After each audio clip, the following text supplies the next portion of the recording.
When I hit the button, do you need to blow your nose? Actually, I'm looking around. I'm at my parents' house and I don't have any tissues next to me, so No I don't think I tissues? I don't Ooh. think I can. So this is gonna be like CMO's sex life, a lot of dripping on this show. Yeah. No tissues, no antibiotics, just a lot of dripping. That's right. Drip, drip, drip.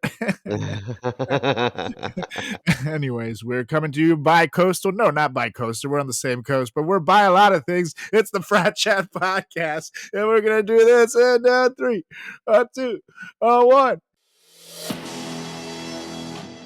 What are you doing? Testes in my mouth. Get on the ground, you fucking pledge! Ew. Welcome to the greatest podcast experience of your life. This is the Frat Chat Podcast. All young men like three things: food, booze, pussy. Featuring Carlos Garcia and Chris Moore. Hey, what's up, everybody? Welcome back to another edition of the greatest podcast in the history of podcasting time. It's the Frat Chat Podcast. I'm Carlos Garcia with Chris CMO Moore, coming to you from Maryland. Uh, oh, how's it going? I'm calling from Baltimore. Oh, Baltimore Orioles. I thought for a second you were like the Queen's special cousin or something like that. I was like, who is that? That's how they talk around here. They're like, "Oh, let's go down to Bowhagers and party it up." However, I am sad because I was just down there 2 weeks ago myself to do a show, and now you're down there. So we just missed each other. That would have been Next nice. time we have to coordinate because my parents love to have a seafood feast. I know you were talking about it off air. You're having a crab feast. Yeah. There's crab leftovers, and I am so jealous because that really is like one of the best parts about Maryland. Really is the crabs. It's the seafood. It's the Ravens. I get it. Crab cakes and football, baby. I do get it. And the people are nice. I have to say, I really like the people in Maryland for the most part. I hate the What I've driver. noticed is that like my parents and their friends, they all have neighbors that they talk to. Do you talk to your neighbors? Fuck no. Well, actually, yeah, I do. I do. The one across from me is very nice. It's a couple, and they have a dog named Fozzie who's adorable. And Stella loves the dog, and the dog loves us. And he like freaks out when he sees us. And they're like very, very sweet. And I've helped them out like a lot too. Like when that was their first puppies, so like they didn't really know much about it. And like one time, for example, the guy came knocking on my door like bugging because the dog kept like and he's like, is he choking? Is he like, and I'm like, oh, don't worry, I got this. I've seen this before. and it's true, like, because shit happens. And I literally stuck my fucking whole hand in this giant and like this big golden retriever's mouth. And he's like, oh, I was and I hoping you come were gonna out. say mouth. Ooh, I was really hoping you were gonna say Bang mouth. his ass. We got to go in the back way. The front way is Yeah. blocked. No time for gloves, Julie. I'm going in. Lube? Don't worry. I'm ready for this. Hold Fido down. But I stuck my hand in his mouth and I came out with a fucking like stick like that big. And with dogs, like sometimes stuff gets stuck in like, that little crevice. Like if you get your wisdom teeth removed, it leaves like a little crevice right there in your teeth. It's essentially the same thing for dogs. Dogs naturally have like a crevice there. And sometimes shit gets stuck there. It looks like they're choking, but they just like start like kind of like it looks like they're gnawing at something, but they won't stop doing it just because they're trying to get it out. And it's happened to Stella a bunch of times. It's happened to dogs I've had a bunch of times. So like as soon as I saw him doing it, I was like, oh, I know what this is. But the Yeah. dude was like genuinely scared. I'd be scared too. After that, he pretty much loved me for life. So, but yeah, the dog is so sweet. Another thing I just want to point out about Maryland is that like I love food in New York, but I will not eat seafood in New York because it's not the same. And in Maryland, if you buy Maryland like blue crab lump crab meat, Mhm. it will come in like a clear, like plastic container. Mhm. Whereas if you buy, it may be coming from, I don't know, Maryland. It might be coming from like Louisiana. I'm not sure where, but Yeah, it but they could be do it like that way so you domestic. can see the fucking lump and say, "Hey." But I know where you're going with this. Go on. So in New York, when you buy crab meat, it's going to be in a can. It's The probably can, going to be from like yeah, tin, India.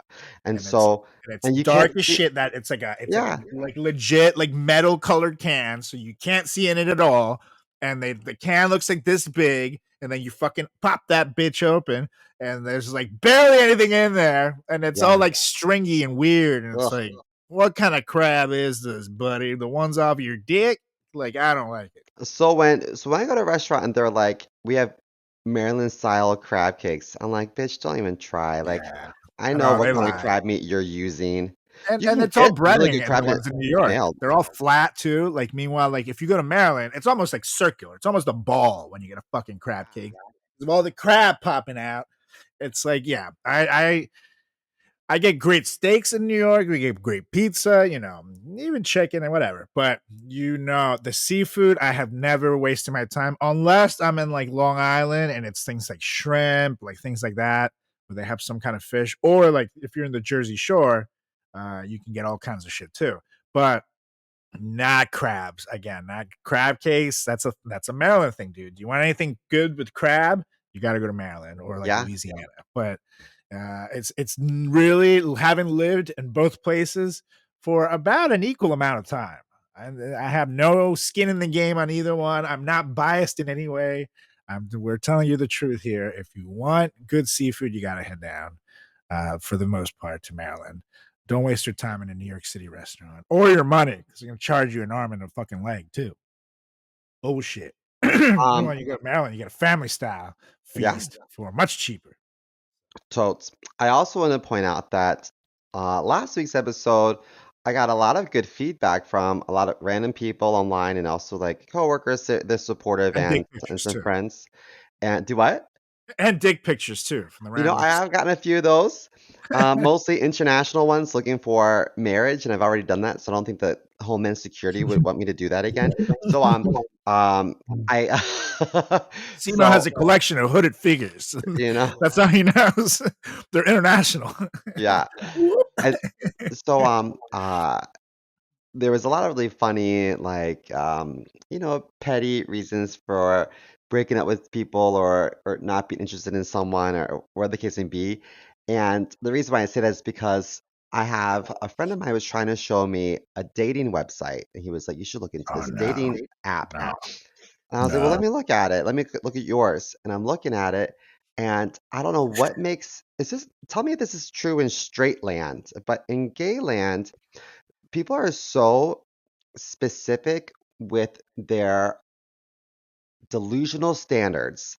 They might Mhm. look like a dog and then they expect the cream of the crop. And so I really feel like it's important for all of us, gay or straight, to do some work, some self-evaluations and determine where we might lie on the 1 to 10 scale, and then maybe try to find someone who's like one or two deviations away from our own personal number. And that number might change a little bit depending on, like intelligence and humor and money talks, I mean like lots of things, but there's this one guy who I it really upset me, but his profile said no femmes, no fats, no Asians. And I was like, what's wrong with Asians? Wow.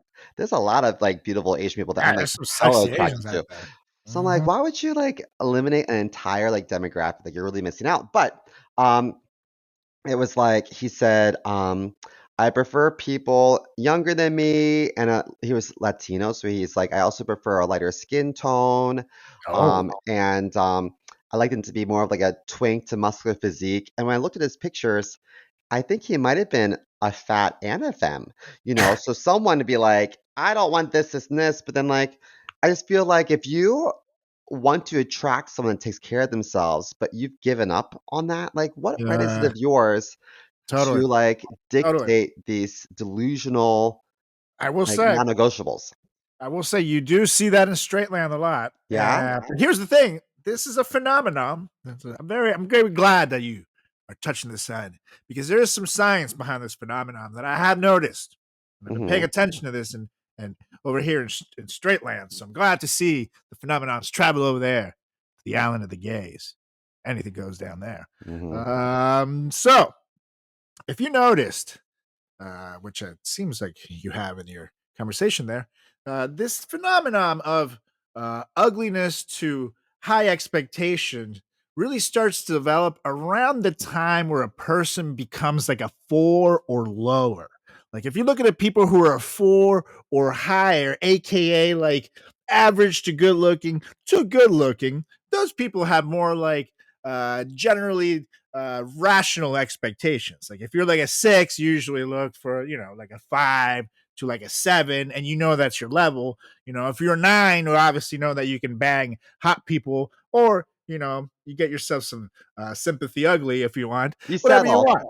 But exactly. You But settle for now convenience. it's usually like you get like under a 4, where in straight land, you get a fat white guy on a couch with like a goatee who kind of talks like this, and his, has like 3 hairs on the top of his head. He's like Homer Simpsoning it.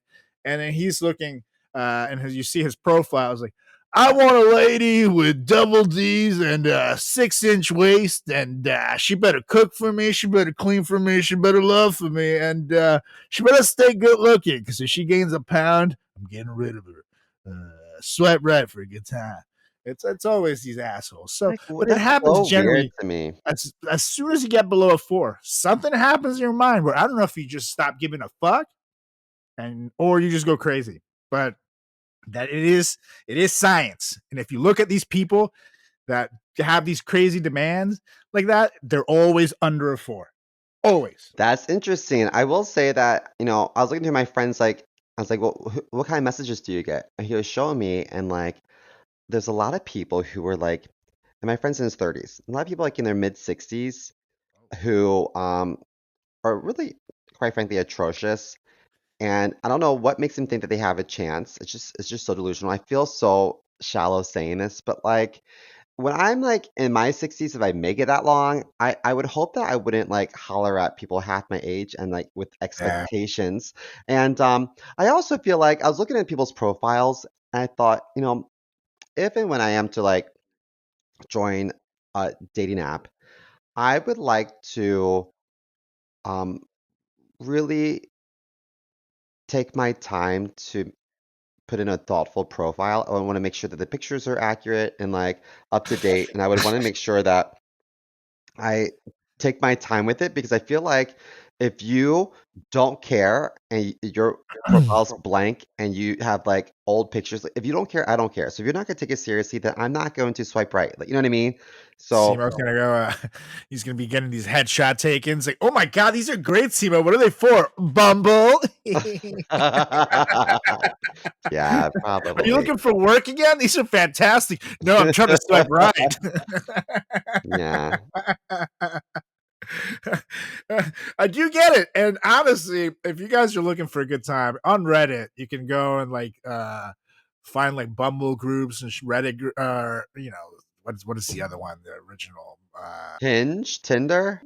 Tinder and all those shits where people like post their profiles and other people review them. And it's like, like I'm about to get on there. What do you think of my profile? I'm not getting any likes. What tips can I get? Or people are like just roast me brutally. And so it is fantastic. And because you get all kinds of crazy responses. But I will say the picture thing, that is a thing that I see a lot on there where people are just like, dude, your pictures show no effort. No one's going to swipe right on you. So even a good 5 can pull off looking like a 7 when the picture's good too. So you're going to get more attention. I also feel like a lot of these apps are really just hookup apps. So people say like, Yeah. "Oh, like I'm not the grinder type." Yeah, but like these apps are all fairly similar and it's all the same people. And so like maybe you are the grinder type. So anyway, I think that you know, people will post like a generic shitty profile picture and then the rest of their photos might not even be of them. It might be like Yeah, it's like of them a with like 6 friends. I was just about to say or that. or it could be like I saw some that were like a celestial galaxy or like Oh or like a no. landscape and I'm like, okay, I guess Are you trying to showcase that you're thoughtful? No one cares about thoughtful when they're trying to get banged. You know what I Yeah. mean? Like, who gives a fuck? What a The waste worst of is real white estate. dudes, because white dudes think it's cool to like hold Yeah, pictures of mostly white fish. guys. They hold pictures And of fish. yeah, It's like fucking losers, dude. Do you think anyone is like, oh my god, look at those fish? I'm gonna fuck that guy. Like, yeah, is that it's really cod? weird. Oh man, I want to see his cod, please. No, not a single person is diving for your salmon off of the salmon profile pic, buddy. Come on. So yeah, I've seen a lot. It's pretty entertaining, I have to say. So check it out. Go on Reddit, people. I You'll have a also great don't time. want to ever meet anyone whose profile picture is them holding a gun, whether it's a handgun, Yeah, pistol, shotgun, machine gun. I don't care what it is. yeah. If Even if that's you're your in the military, personality, I don't like that. yeah, because I mean, guns are cool. Don't get me wrong. Everybody knows that. That's why every action movie has like 50 of them. But if that's your whole personality, or if you're like that dude that goes to Subway and packing heat, you're a fucking loser. You know what I mean? Like, come on. Yeah. And you see them too, like in the open carry states, like these dudes wearing like Crocs and fucking jorts with like bellies out to here, ordering a goddamn Subway sandwich while carrying a fucking, AK on his back or some shit, like, or an AR-15 or something. Like you look like a tool. They think they look so cool, but you look like a Horrible. fucking loser, dude. Like, fuck. And they're just looking for an excuse to use it on the wrong person too. Half these people. So yeah, no, I don't trust people who are like fucking careless with guns and shit, like idiots. Or if that's your whole personality, it's just like, come on, that's just sad. There's many, again, they're very cool. I have shotguns, you know. There's definitely a cool ass feeling about having an MP5 and going fucking automatic on it, click a little button, and just there was something amazing about it. Don't get me wrong, but again, like It scares me. there's more to life than that, people. But yes, anyways, and we do have some. Speaking of beef, well, I guess we won't get there yet. We're not in the news yet. It is time first to listen to you guys because it's times for emails from the listeners. And one day I'm gonna Yes. come up with a theme song or something for you guys because you do deserve it. It's just, I'm gonna come up with something creative, something good. So give it time. But Mr. CMO, why don't you start us off? Yours is nice and quick. You guys know. Yeah, I always like the quick ones. So That's this right. person wrote, "Hi, frat chat. I hear you travel a lot, which we do. We travel quite a bit. What's your biggest pet peeve about traveling?" Signed, Joey from Indiana. I didn't know we had fans in Indiana, so this is nice. Yeah, that's right. So I would say, is it pet? So a pet peeve. I'm assuming we should focus on maybe airports because traveling is such a big topic. I don't really have any. driving. It could be anything. Okay, I guess so. Like, I don't have any pet peeves Train. about like Amtrak. I prefer if it's close enough, I prefer to take the Amtrak just because I can do work and I can do my hotspot and The bathrooms are better. bathrooms much better. They have like the little like cafe cart. I think the seats are more You don't have to worry comfortable. about airport security. It's like nowhere near as like stringent with that. It's like you can just show up to your train. The lounge is never full. Like there really is much better way to travel. I think that I think two pet peeves about uh flying. So one is sometimes if I'm like one of the last ones to get onto the flight and they're like, sorry, we're gonna have to check your bags. I'm like, do you have to check my bags or can you tell the people that put their bag and their personal item in the bin to take their fucking personal item out? Yeah, You know what I mean? So I feel like a lot of people totally. are just douches. They So are. there's always like older white women that will take their huge puffy coats and shove them up into the bins because they don't want to hold on to it. But the bin is really only for one like carry-on bag. You know what I mean? Yeah. Nah, but I'm gonna give it up to all white people because there's the douches that put their backpacks in there too. When your backpack literally fits right fucking in front of you, like it fits right That's right, there. peanuts. My backpack fits 2 weeks worth of clothing, my laptop. Like I jam pack that shit, and it still fits in the seat in front of me. For God's sakes, a fucking dog crate sits in the seat in front of me. So it's a come on, people. People are just douches, and they're But entitled jackasses. but I feel like people are always so tense during traveling, and so I think flight attendants see this happening, but they don't say anything. So I guess they're kind of like, we gotta pick our battles. Maybe I don't know, but I think to myself, Yeah, but then pick your battle there, yeah, and not at, oh, your seat needs to be reclined forward when it's like fucking a millimeter back because the seat now goes 2 inches back. That's all you get. So I'm sorry, from here to here, the plane is not going to goddamn crash. It's just not going to happen. But from you loading that piece of shit with 90 fucking 100 pounds of fucking bullshit, it might. So come on, bitch. Yeah, that drives me bananas. Now that we're talking about. my other pet peeve, I think, is gonna sound really shallow, and I think that the size of the seats do not cater to the average size person. So I Yeah, not at don't all. blame the people, but Yeah. I get annoyed when I have to share my personal space with someone spewing into my space because I'm already limited in space. So You now need I have someone to. who, when it walks around, you hear a trombone behind him, like,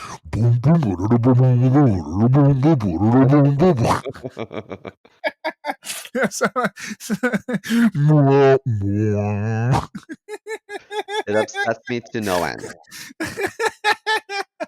because I try to be respectful with armrests and things, and I stay in my space and I follow all the rules. I put everything underneath the seat in front of me. But like, if someone one guy was like, "Hey, do you mind if I put this armrest up?" And I said yes, because it was like cutting off his circulation because of his belly, and like that sucks for you. Then like invest in one of the bigger yeah, you can buy 2 seats for yourself too. or some of the seats up front are bigger. I know Yeah. that economy is like in the back, but then you can get like business class, and you might have more leg room, a little bit wider. But Sorry, bro. I don't want you to bleed onto me. Like, that's not cool. Or people with no respect for armrest etiquette. Like, if you're in the middle, you get both armrests. That is yours. Like, the guys on the left, you get the fucking aisle space and the leg room, and you get a little bit of, you can swoosh in there and rest. But the person in the middle, that's what they get. That's the only benefit of sitting in the middle. Window, you get the window to look out. You can sleep. You can do whatever the fuck you want. No one bothers you. But people fucking like to bleed all over the middle seat. And so if you're sitting middle seat, it's like you got to fucking establish some boundaries. I just like get thick and I don't move. So just moving. this guy, the one I'm talking about in particular that wanted to move the armrest up, he came onto the plane with the plane tilted over. on the plane with food that he had purchased at like one of the vendors. And so he opens it up, and I was like, what does that smell? He had brought fish tacos. And I was like, No. of all tacos, fish tacos? Like, I don't even want to reheat like seafood at That should be my a corporate crime. office, Yeah, no, that should be a on a crime. plane. I was like, man, like you just want us to hate you. They shouldn't even sell that in the airport, too. That's like fucking crazy. How are you gonna sell fish taco? Horrible. Fucking airport. Ugh. Ooh. Ugh. Yeah, he was asking for it. He was totally asking for it. So I'm with you. And I have to say though, I think he was doing that purposely. I think it was a power play. So I'm not gonna lie, on the bus, and I used to take the bus from New York to Maryland all the time. Ideally, especially if it's not a full bus, you don't want someone to sit next to you, especially if it's not assigned seat. You wanna go ahead and get there early so you can sit first. You don't want to necessarily run all the way to the back because the that's where bathrooms. everybody naturally first goes first. And exactly, you're right next to the bathroom. It smells like Yeah. shit. You just Oof. want to pick like a random middle seat over there. But as soon as I do, I always bring like a big ass sub or something where I just fucking splat, plop, and plop it. And, like spread the wrapper as wide as it goes. I get it as saucy as I can. So if I bite out of the fucking front, the fucking sauce leaks at the back. And now I wait for everybody to start boarding. So I start eating my sandwich. So everybody's walking by me and they're like, nah, I don't want to sit next to that guy. No, I just cough a lot and blow my nose a Yeah, lot. there you go. Everybody has their move. So now, if it's a full bus, I obviously don't do that. But if there's fucking rooms for you to sit anywhere else, oh yeah, you're gonna sit somewhere else, buddy. Like it's not. It's for both of our betterments. It's not just for me. No, we should So start yeah, getting fart spray. that's true. I should, or just stop wearing deodorant and That just too. like, oh yeah, the old Brooklyn shower. Yeah. Yeah, no. So I think he was definitely doing a power play, but Well, what's your yeah. biggest pet peeve when you're traveling?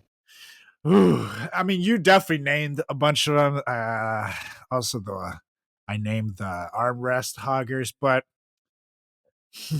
hmm, this this is definitely an airplane thing. But the jackasses, not just the monsters that fucking take off their goddamn shoes and socks on the plane. Why? Why? I And don't they just have their understand bare that. ass feet, and then they'll like stick it under, and then you'll see their toes popping in the seat in front of them. Yeah, no, this fucking monsters. I Like, I don't if you go wearing understand. flip flops, it's one thing, but like, really, dude, you fucking take your shoes and your socks off, and it's all sweaty and gross. And it's like, oh, right? Like, why would you do that? But also, it's always feet that should not be like exposed Yes, to public view. So yes, it's always like people that don't maintain good like feet hygiene. So totally. like I give a little bit of leeway if you have like pretty feet. Yeah, fuck it.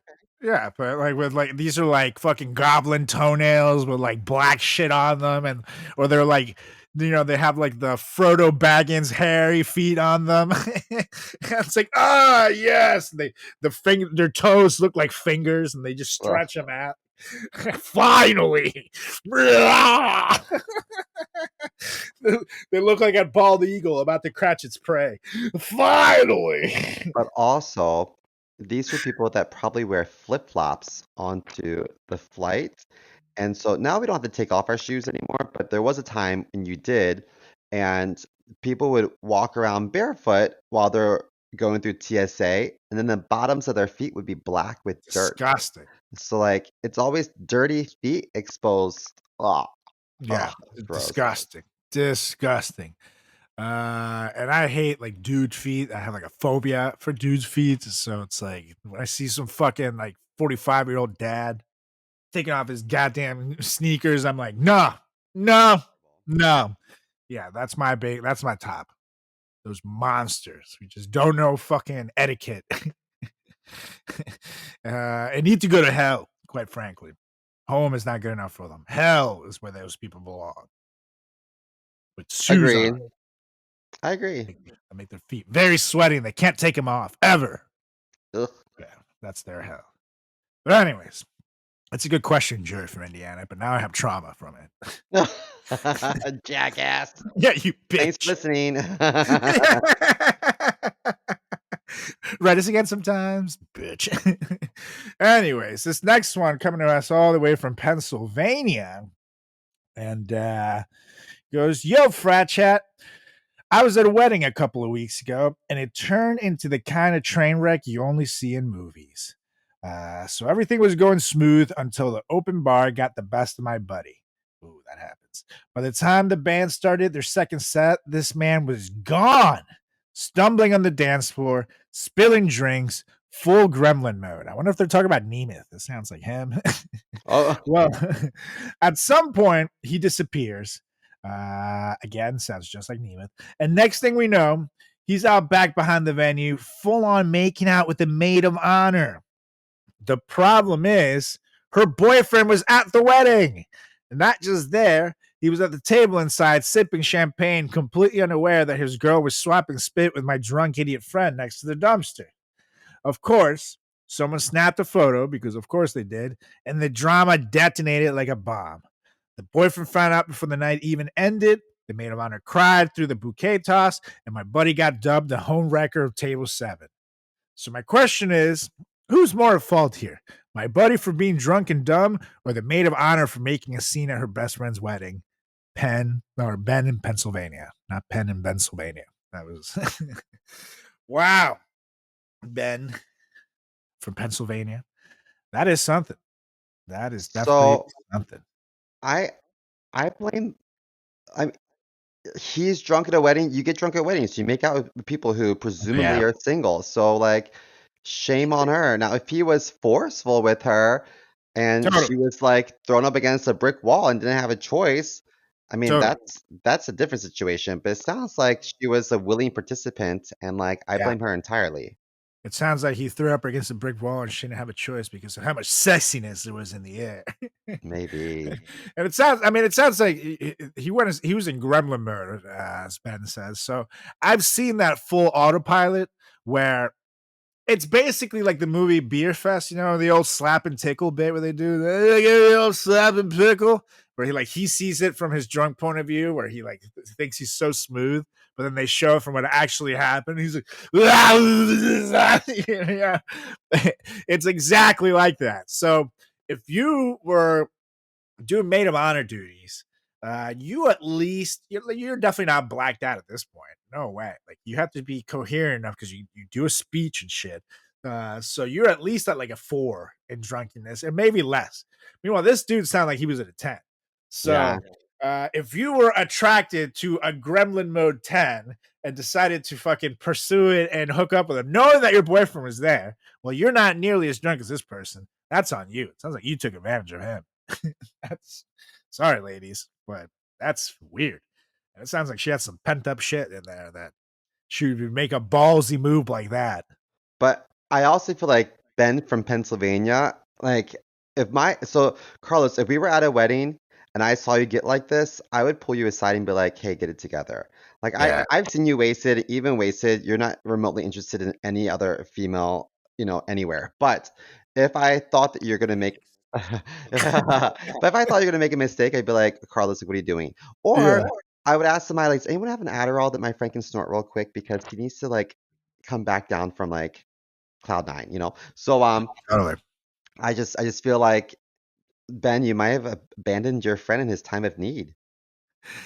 However, I will say, like we said earlier, weddings are times for people to get drunk and make out with people. So I'm not so mad at the friend. I'm mad at the maid of honor here. I think he was probably like, hey, some chick's hanging on me and she wants to make out. I'm drunk, whatever. Like I'm not fucking checking ID. Some hot girl wants to throw herself at me. It's on her. She's the one with responsibilities, not him. So for once, usually I say dudes are dumb, and I'll take the lady side, but I don't know. I gotta go with drunk buddy. I gotta go with Gremlin boy. I think he's better off. He just did his thing. he was just a good guest at the wedding. Yeah, yeah. You know what? This makes me think of once upon a time we had a fraternity formal at like the Sheridan or something in Towson, and we went to this one guy's hotel room that he booked for his girlfriend after the dance was over, just to have like a final nightcap. So we're drinking a little bit. Then he was like, "Okay, everybody get out because I'm gonna bone my girlfriend." Rightfully Oh, so. We're like, "Okay, sure." So we left, and one of us, it wasn't me, but someone else left his jacket in the hotel room. So I was like, "Well, they might already be doing it, but let's just go see." So before we knocked on the door, we listened, and they were like at it. Okay, good for you. But she started saying, I papi," and he wasn't Hispanic. And we were like, "Ay, papi." It's like, there's gotta be someone else in there. Nope, it's just the two of them, two white people. "Ay, papi, ay." It's like, "What?" It's so weird. I think about that a lot.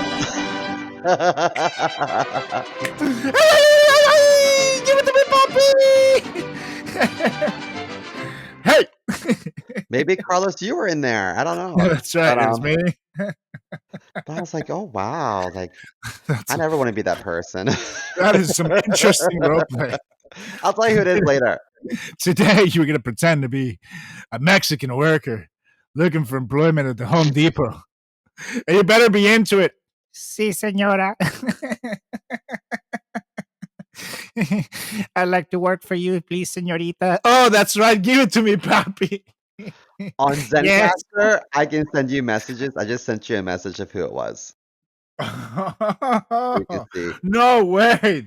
That's so weird. Yeah, that is like the whitest person ever. That is I so know. weird. His girlfriend is like super white, super blonde, and like Yeah, that is strange. it's like I don't know if this is appropriate. Should we knock on the door and tell them we're offended? Yeah, that is You definitely guys can cancel stop them. this right now. At least let him bust before you cancel him. Canceled. Right? Yeah. Anywho. I hope that post nut clarity gives him some Yeah, like Jesus. perspective.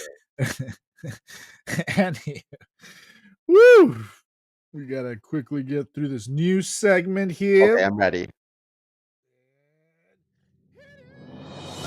All right, so in a recent episode of The Next Right, political strategist Tim Miller and Adam Kinzinger couldn't contain their amusement while discussing a leaked British tabloid story alleging a secret gay sex scandal involving a Republican lawmaker. Oh, yeah. Now, the tabloid sensational headline, Secret Gay Sex Scandal Explodes in Republican Party as Closeted Congressman Outed by Male Escort, set the tone for the conversation. Miller and Kinzinger exchanged knowing looks and chuckled, with Kinzinger remarking, "Oh, God." They speculated about the identity of the unnamed congressman, with Miller suggesting it could be someone like Matt Gaetz, known for his controversial past. You can say that again. Now, No, while the it yeah, can't right. be him because he's not working anymore. And also, I heard about this, and this congressman is Midwestern. Oh, makes total sense. Man, add the pieces out into the puzzles. Now, while the host found humor in the situation, they also acknowledged the broader implications of such scandals on the GOP's image. Miller noted that these revelations don't often end well for the individuals involved, referencing previous cases where public figures face significant fallout. Kinzinger added that the GOP's stance on family values could make such scandals particularly damaging, especially if the lawmaker had been publicly critical of others for similar behaviors, which is often the case. The discussion highlighted the ongoing tension within the Republican Party between personal conduct and public persona, with Miller and Kinzinger's reaction underscoring the complex dynamics at play. Now, is this story shocking in any way? Fuck no. We No. right here on the Frat Chat podcast reported the old grinder crash of 2K24. Twice. It crashed twice. And no Twice. one talks 1 about it. week. They're like, whatever. No, Yeah. that's fucking weird. Yeah. You know how hard you had to fucking bang it out to crash grinder twice in a fucking week? Like, that's wild. But also, like, I would talk to my friends about this, and they're like, Chris, everyone has their own journey. You can't force someone to come out. I was like, no, fuck that little fag.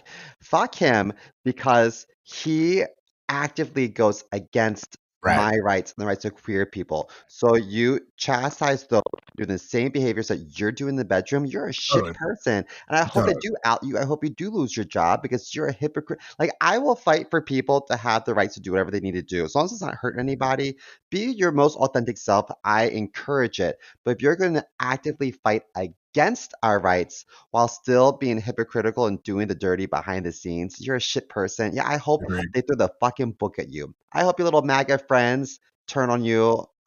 And I don't know. I hope this ruins your career. I hope that your wife gets your soon to be wife leaves you. I hope all the horrible things happen to you because you reap what you sow and you deserve that. Yeah. Yeah. Could have said it better, so I won't. That's pretty much where we stand.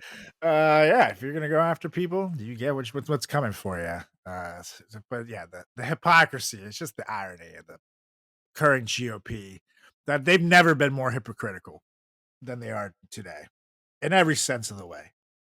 It's and we're not gonna get into a bigger conversation about it now because that's a bigger topic. But the hypocrisy is just blinding. But anyway. Exactly. And that's what bothers me. So like if someone is engaged and they have a side piece, it's none of my business. I don't care. But if that side piece happens to be gay and you are voting against gay rights, I take issue with that. It's the hypocrisy that bothers me. I don't care if you're paying for sex. I don't care if you cheat on your significant other. I don't know your situation. Maybe you have an open thing. I don't care. It's none of my business. But I Totally. make it my business when you go against my rights and then um you dabble. I Totally. don't play with that. No way. Totally. And that actually is a perfect lead-in into our next segment. Because it's time for Not the Twins. Because, ladies and gentlemen, boys and girls, frat chatter of all ages, we got another wild, irony-filled, hypocritical? Yeah, hypocritical one. Yeah. I almost had a stroke there.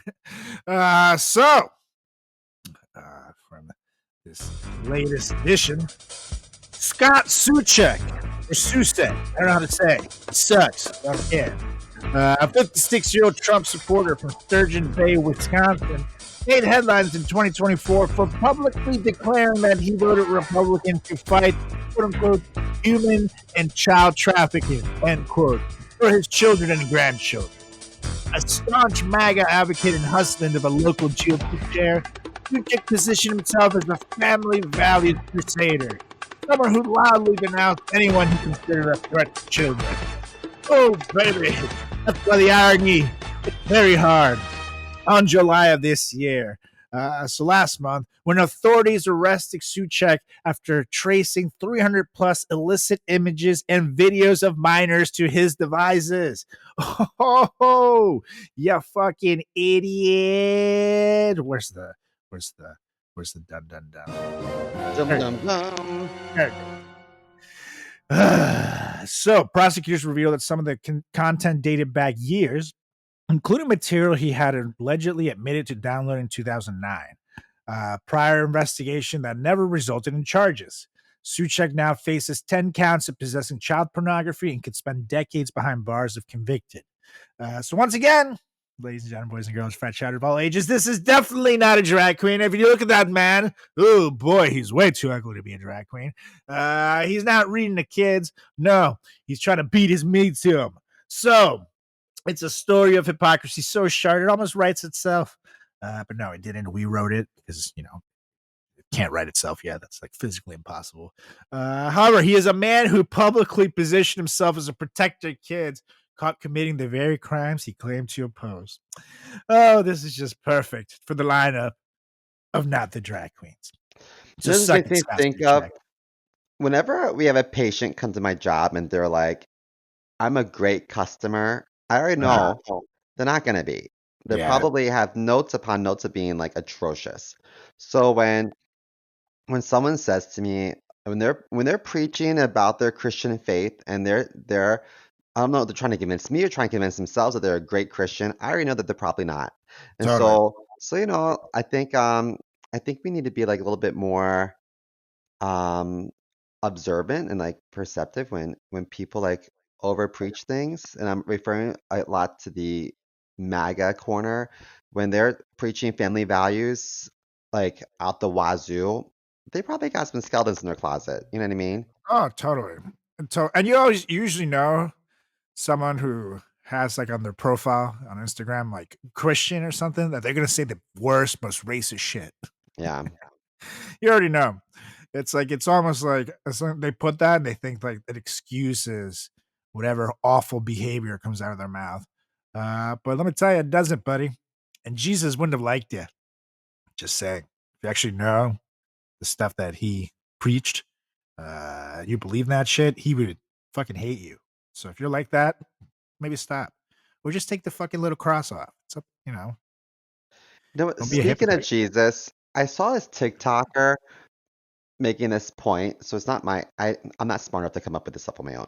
But he was like, it's funny because a lot of conservative lawmakers are like, it's too confusing to talk to kids about like gender identity and like sexual orientations. It's just too much. But then this TikToker was like, however, at church, let me get this straight.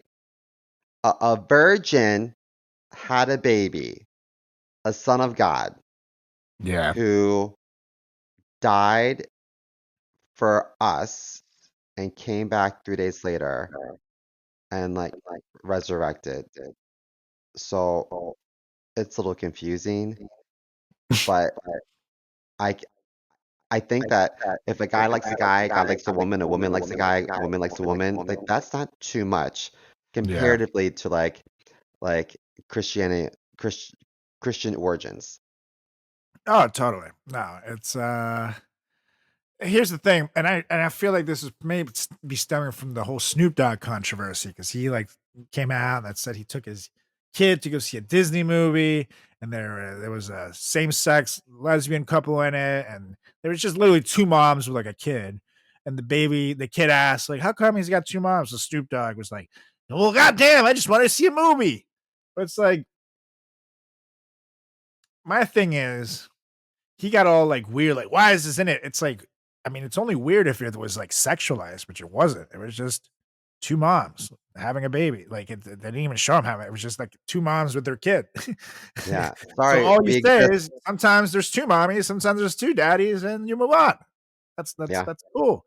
You're not having the talk with your kids at that particular time, I don't think. Well, sometimes when mommy and daddy are in love, they have what's called vaginal sex. But if daddy's in love with daddy, they stick it in the booty instead. Like, no, you're not having that fucking talk. So sometimes there's two mommies, Wait, sometimes you're there's two not? daddies. Because my dad pulled down a diagram and handed me two Ken dolls and was like, let me walk you through this. No, but I think that you He know, actually used attached little hot dogs to the Ken dolls too, so they wouldn't be flat. It yeah, was a great lesson. exactly. Yeah, and then we had snacks later. That's right. So I think that you said it perfectly. It wasn't sexualized. It's just like you can't get mad for people just existing. And if you have a problem with Yeah, that, like I've always been a big fan of Snoop Dogg, but this was disappointing to me. And I thought to that was a myself, like, boomer take, and you know a very better. boomer take.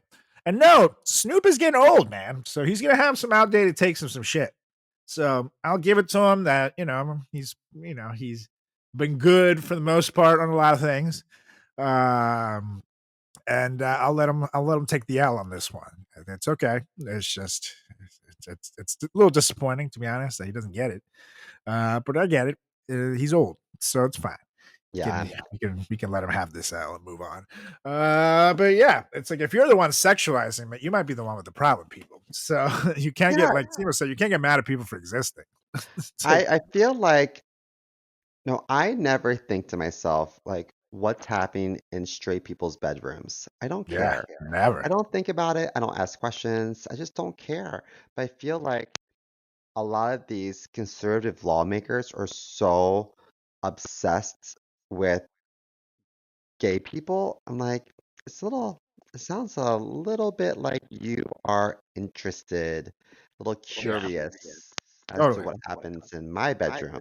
Currently, nothing. It's just me in there beating that shit like it's late on rent. You know what I mean? But like one day I'll find a Totally. special someone and then I'm sure that'll be topic of discussion for conservatives once again. But it's just weird to me. Anyway, it is what it is. But what is on the topic of discussion for today? All Something right. happy?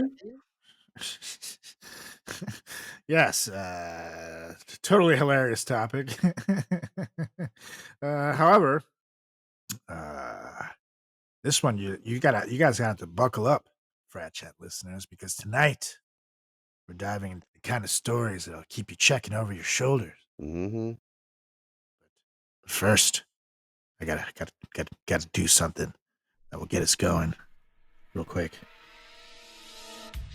Yeah, because we're talking about mysterious disappearances, baffling deaths, and the kind of creepy coincidences that make you question reality itself. From mountains that swallowed hikers without a trace, to planes vanishing in the middle of the oceans. These are the unsolved mysteries that still haunt investigators, families, and anyone who loves a good scare. So grab your flashlight, turn off the lights, and let's get into the chilling details you won't believe actually happened right here on the Frat Chat Podcast, because we're talking about the top 10 scariest unsolved mysteries. Ooh. We got unsolved mysteries right here on the Frat Chat Podcast. I love that guy. I miss that show so much. I love that theme song. This theme It's song going. is scarier to me than Jaws. Yeah, it reminds me a little bit of like the Halloween one, like Michael Myers. Oof. If I was a serial killer, I would just have this on like my Spotify playlist all the time, and I'd like jog to it and shit. You know, like I would like get in the zone. It makes me feel good. Oh, I didn't even know there was a breakdown to it. It's like, woo! Usually by now the show's already going in, you know. Oh! They went in. The guy in the This gave me guy in the nightmares organ. as a kid. The 90s. Wow. Yeah. I'm ready to go. I'm My parents excited. would turn the show on, and I already knew that I was not gonna get a good night's sleep that night. Oh, fuck no. And that's This what was makes it not good. scarier. And shout out to the listeners, because this was a listener suggested topic, and they mentioned very point I'm going to make, that you know the thing that makes it scarier is that they were exactly that, unsolved mysteries. So you don't know why these things happen. They could still be out there. They could be happening to you. Yeah. To you. You know, as opposed to some of the other terrifying stories we've shared on this very show, true crime, whatever. The person's been caught. In many cases, they're dead. You know, they're not coming back after you. But you never know with this one. They might be coming for you. I mean, You. But anyways, we got some wild stories for you guys. And honestly, there's so many cool unsolved mysteries that we could always revisit this one. So, why don't you start us off with one of yours, Mr. Mao? Okay, so there's an area in between, I think, San Antonio and Austin. This is in Texas, and it's called Devil's Backbone. And so a lot of people who have like moved into homes near this area or like gone there to like go hunting or I don't know what the case may be, just hiking, they've experienced ghostly apparitions of Confederate soldiers, phantom horses, just really just scary sounds in the middle of the night.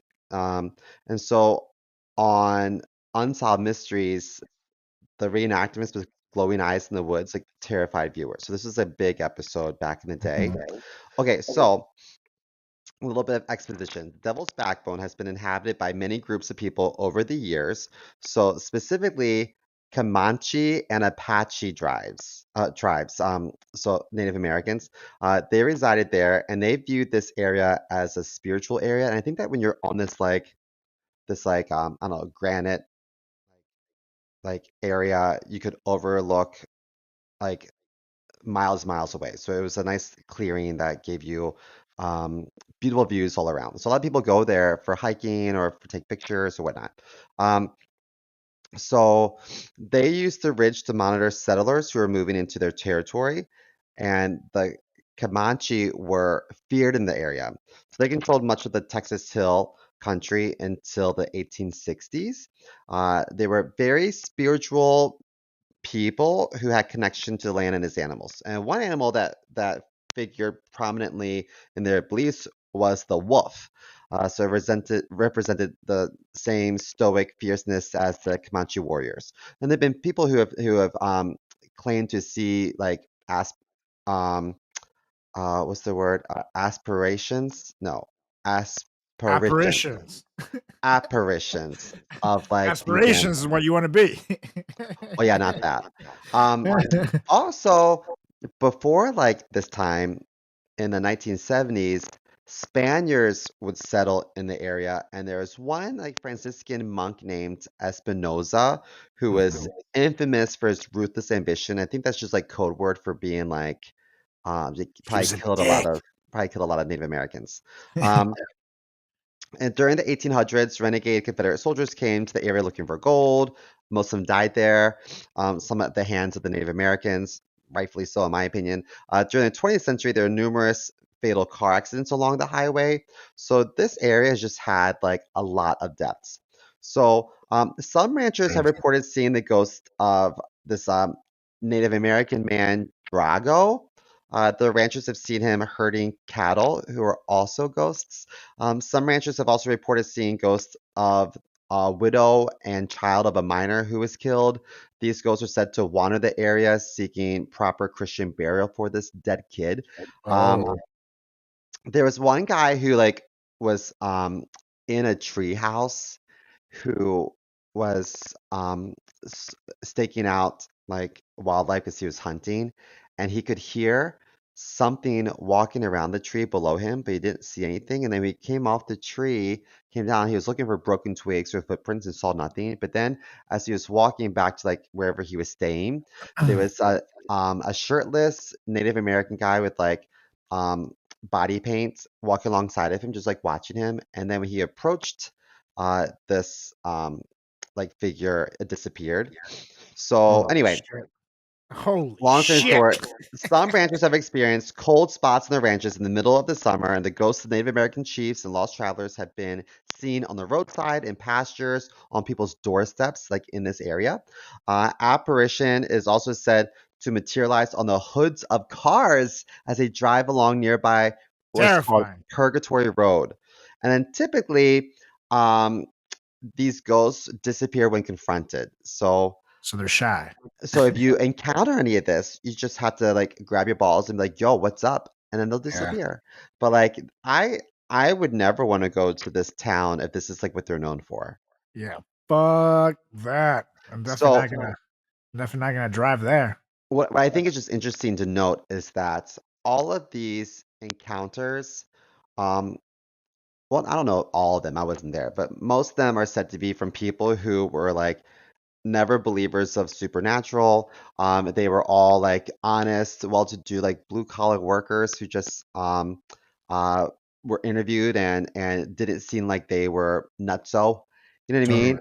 Because Totally. sometimes when you have someone who's like super uneducated, missing teeth, like weird fuck in the middle of bumfuck America, and they get abducted by aliens, we're like, did you really get abducted by aliens, or did you smoke something Hi, you my shouldn't have name's smoked? Pete, and I once ate a pineapple from the top end backwards.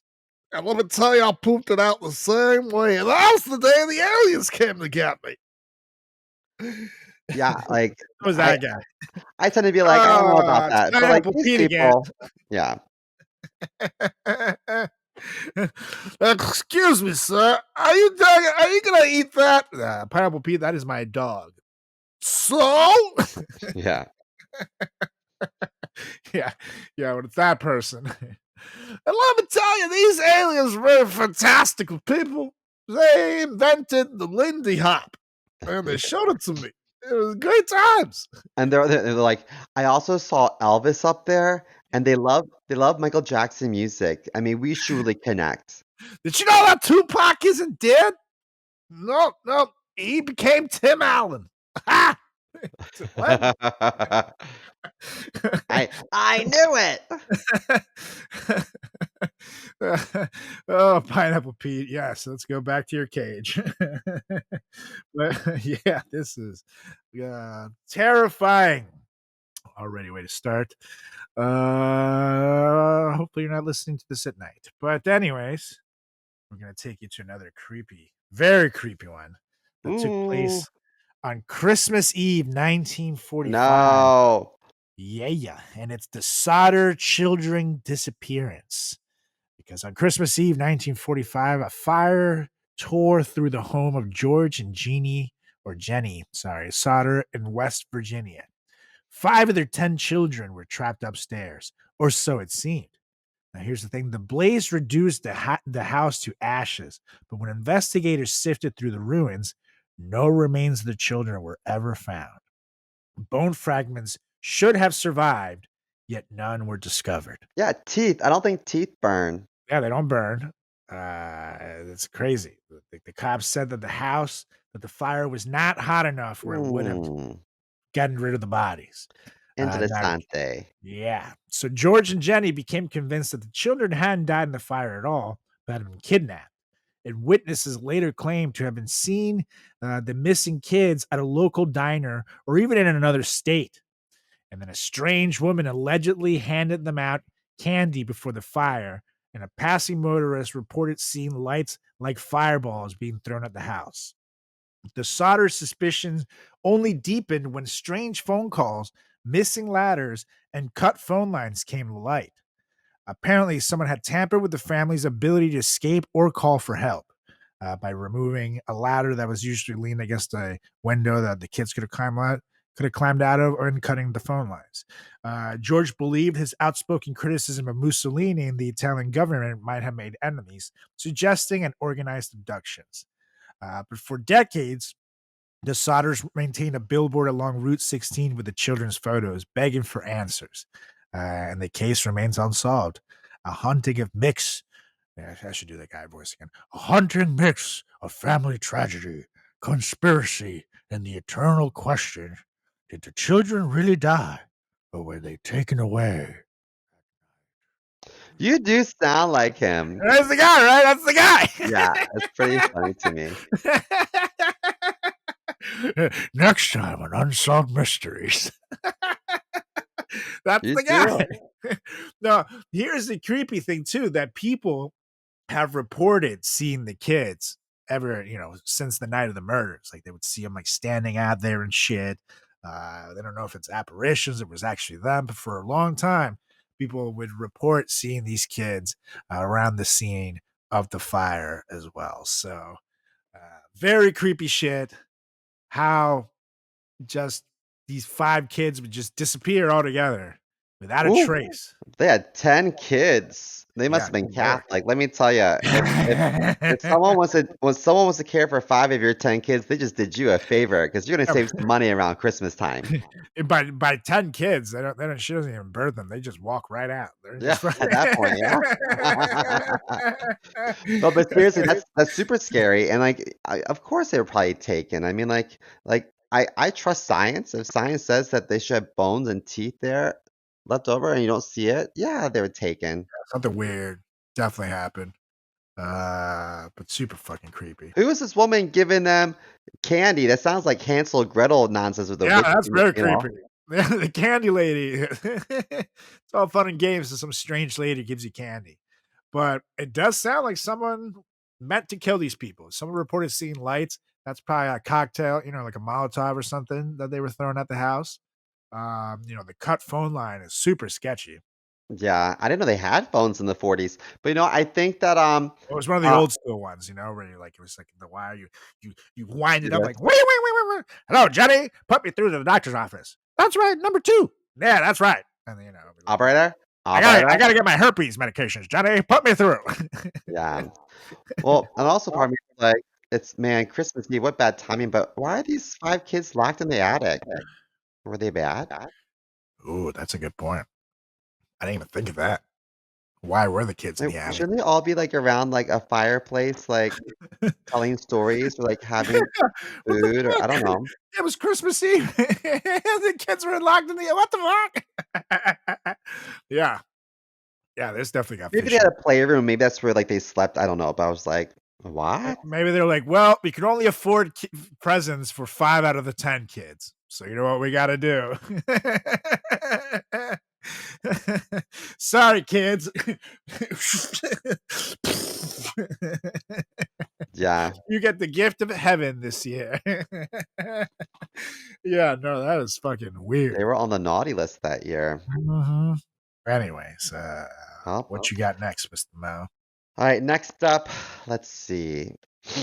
On my list, this is about a boat, and this boat is permanently docked in Long Beach, California. So it's not like in Oh, operation anymore. So this is regarding the ghosts of Queen Mary. So it's a ooh, retired ocean liner, and this was featured in one of Unsolved Mysteries I remember this episode. ghost segments. Yep. Um, and the Chilean reenactments made this one of the most talked about paranormal episodes. So, like, visitors and staff reported apparitions of sailors, mysterious footsteps, and phantom cries near the ship's pool area. So back in the day, this huge, like Titanic-esque boat was called the Queen Mary, and it took her first voyage in 1936. So during the 5-day trip across the Atlantic, she was a floating, like party, like a symbol of luxury travel in the Gilded Age. After her arrival in Long Beach in 1967, one of the first people to work on board was Marine engineer John Smith, and several times over a 2 month period, John heard something unusual in the ship's bow where they should have been silence. And so I didn't know this, but I guess with the ship, the bow or the bow, I'm not sure how it's pronounced, is the front. You got it. Bow's the front. I think the stern is the back, the port is the left side, and the starboard is the right side. So the bow, the front of the ship, comes to a point, and so if it's coming really, really fast across the water, it could split another vessel in half if there's a huge collision, like a T-bone. Do you know what I mean? Yeah. So this guy in the 60s said that he could hear the sound of metal tearing, water rushing, and then men screaming. It sounded like there had been a rupture of the ship's hull. It was frightful. I went up to the extreme bow section of the ship. The sound was there, but there's no water and nothing to cause it. I don't believe in supernatural things, but in all my experiences as a marine engineer, I've never seen anything like this. So years later, he read about a tragedy dating from World War II. So after being converted into a troop ship, so this was like a party ship, and then they used it for World War II. The Queen Mary accidentally collided with a British cruiser named the Curacoa. Over 300 men were killed, and the Queen Mary's bow actually sliced the Curacoa in half. So this all kind of made sense to John. The front of the boat is where like all the tragedy happened. So That's so he creepy. in that writing, he said, after I read this article, I was so shook up and so overwhelmed. The very area where I heard that mysterious water rushing was the exact same area that was damaged when the ship hit the Curacoa. I said, this is what it would have sounded and felt like if I had been in that compartment at the time, but I knew it couldn't be. So other people that worked on the ship, whether people that I guess visited or were part of the staff have all had things to say. Not always like screaming soldiers. Sometimes it was like young children that were like splashing in like the indoor pool, and then when they leave, you don't really see them, but you see wet little kitty footprints. Like fucking creepy shit. Oh, that's so People creepy. Ah! people at like tables waiting to get served, and then servers dropping off like glasses of water and then coming back and no one's there and they're like, well, wait, they were just here. And then people were like, no one was here. Just these figures that were like just sitting in like the ship's cafe. It's just That's so creepy fucking stuff. creepy, dude. I would shit myself. Oh my god. I actually runs here real quick. Not to hijack the show, but super quick. When I was a baby, well, not a baby. I was at this point maybe 3. My brother would have been 4, or maybe he was 3. I was 2, but it was old enough where I could talk. We both could talk, but we were very little. We were asleep one night, and then all of a sudden, my mom heard us. Our house in Venezuela had 2 stories, and the bedrooms were on the second story. And all of a And all sudden, the she hears cows lived on us. the first floor. That's right. The cows and chickens. And then you heard the cows go moo, and that's when she knew something was wrong. No, but she heard my brother and I talking in like the middle of the night, and she's like, "What the fuck? Like, why? Who are they talking to?" And this, Venezuela's a dangerous country, and back then too, she didn't know what the fuck was going on. So she goes down there, and my brother and I are sitting there, and then we look at her like, "What's up?" She's like, "Who are you talking to?" And we were both like, "The old man. What do you mean?" And she's like, "What old man?" And I don't know if it was my brother and I. We both between the two we described this old man, and my mom was like, "Are you serious?" And she goes and grabs a picture and shows it to us. This old man, and we were both like, "Yeah, that old man." And it was her fucking dead dad or grandfather who we had never met before and had passed way before we were ever born. Oh And my it happened God. another different time at my grandma's house too, where we apparently spoke to him. And it was like something like that, where all of a sudden, like, you show up and you think you see something, and all of a sudden they're gone. And it's like, But do you remember what you woo! talked about? It could have been like a scary ghost. I mean, he was probably just looking over you guys and like Yeah, just it could have being been. like a guardian. It like it was But like a do you nice ghost. But I remember don't the remember the conversation? conversation at all. I don't like at all. But it was, it's the kind of thing where imagine you hear your kids talking to someone. It's like, what the fuck? That's so crazy. Maybe he'll Yeah. be at your wedding. Oh, yeah, that'd be. We'll light some candles. That's right. That would be fucking wild. I think kids are more sensitive to this stuff. I think kids have more of a sensitivity, maybe even pets too. I feel like sometimes like Pets dogs will definitely do. stare in the corner. Yeah, pets smell and see things that we and hear things that we could never. Like I had lived in a house I had some very weird shit happen to, where neither my dog nor my brother's dog, and my brother's dog had come had not grown up in this house at all. They wouldn't go down to the basement, and the basement was super, it was not a finished basement or anything like that, but it was like when you would go down there by yourself, you would feel like someone was watching you. And it started happening around like 2005 or so, where it would just get so intense, and it really like made me uncomfortable to be down there alone. Ooh.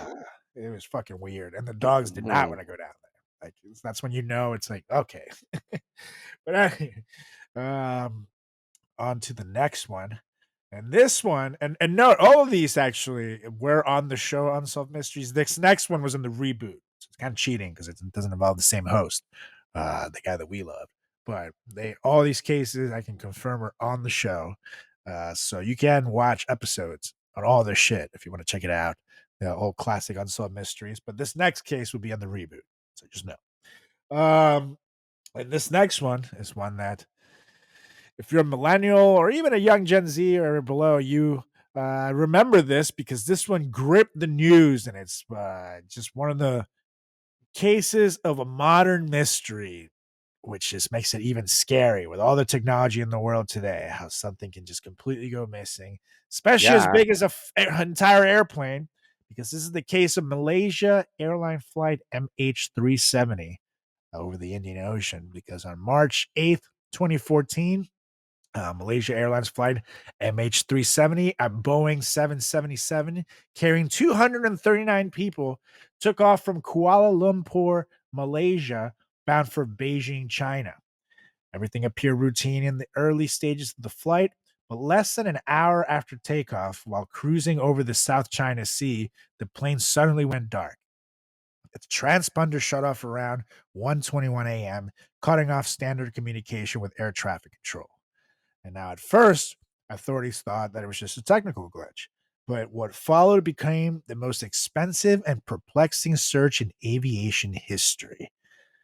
Military radar later revealed the plane had veered dramatically off course after losing contact, turning west across the Malay Peninsula and then south over the Indian Ocean.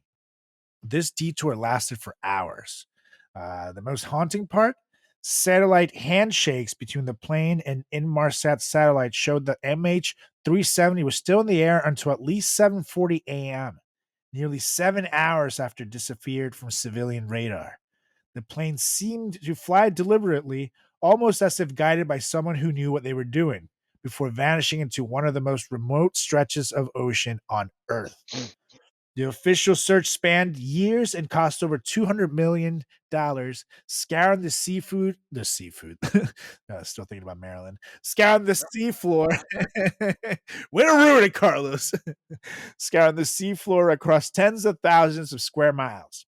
Yet, for all the technology and internal cooperation, only a handful of debris pieces were ever found. The first confirmed wreckage at Flaperon, which I don't know what the fuck it is, washed ashore on Reunion Island in 2015, over a year after the disappearance. More fragments trickled in along the coast of Madagascar and Mozambique, but the bulk of the aircraft, including the black boxes, have never been recovered. To this day, the main wreckage has never been located, making MH370 one of the most rare cases where a modern jetliner essentially vanished.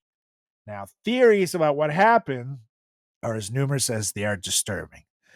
Some experts believe the plane suffered a catastrophic mechanical failure or fired, though this doesn't explain its deliberate course changes. Others suggested pilot suicide, pointing to Captain Zahari Ahmad Shah, an experienced pilot with access to a home flight simulator. Data later revealed Sahari had plotted a course over the southern Indian Ocean on his simulator, eerily similar to the plane's final path. Yet there's no conclusive proof tying him to the disappearance. Another theory suggests the plane was hijacked, but no group ever claimed responsibility.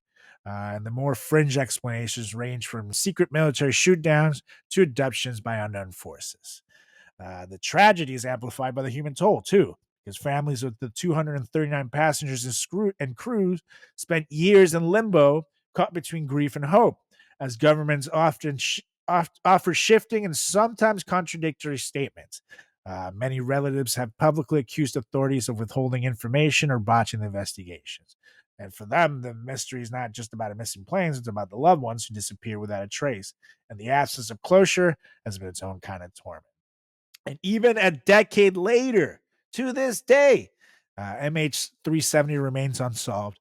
And the official position is that the plane likely lies somewhere deep in the Indian Ocean, unrecovered on the seafloor. But until more wreckage of the flight recorders are found, the world may never know what truly happened in those final hours. And the disappearance of flight MH370 is terrifying, not only because of the lives lost, but also because it shattered our faith in modern aviation. If a freaking massive Boeing 777 with advanced tracking systems can literally vanish in the 21st century, it leaves us with the haunting question: what else could simply disappear? The Epstein records. Yeah, that's right. Yeah. Next week, RFK Jr. So I have sex with a bear once.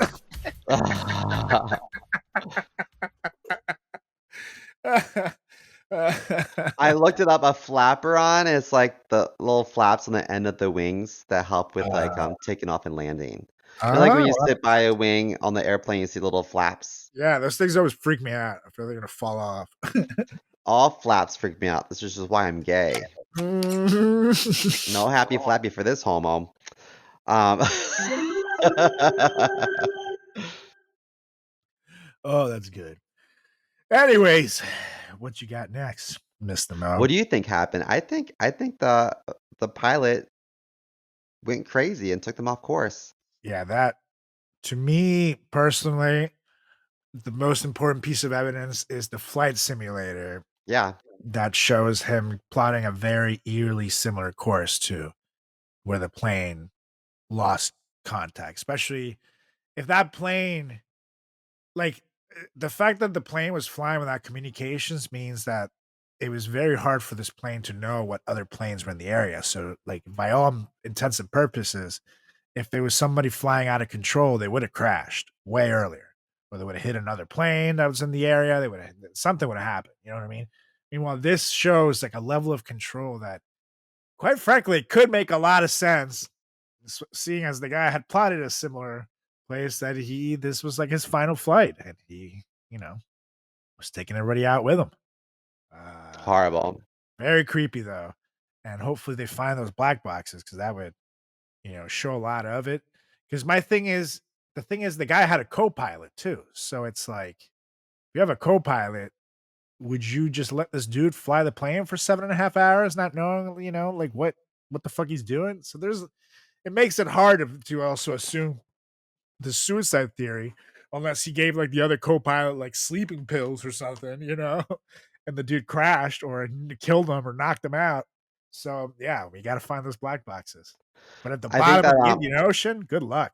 Like, are they able to make these black boxes float? Wouldn't that make it a lot easier? Because I think I don't know. I know that there's a lot of the underwater we haven't explored because our technology can only go down so many miles until like we lose it or loses frequency or reception. Totally. I don't know.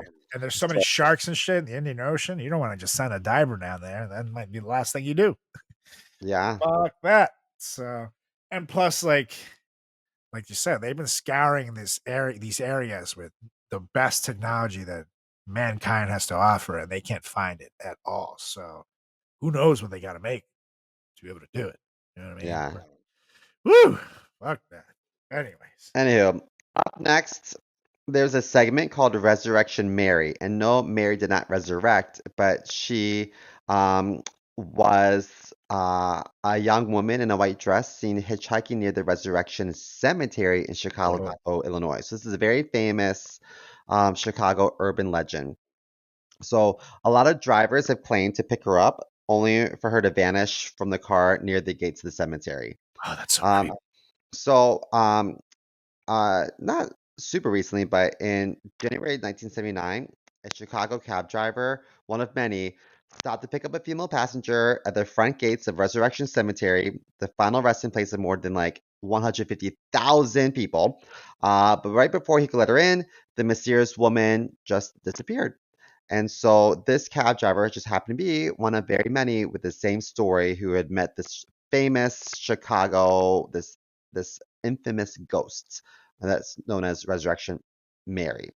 So, as the story goes, the first person, this still happens today, but the first person to ever encounter, like on, I guess, on record, this Resurrection Mary was named Jerry Palace, and this was in 1939, and they met at the Chicago dance hall where Jerry was a regular. I think this was on like the south side of Chicago.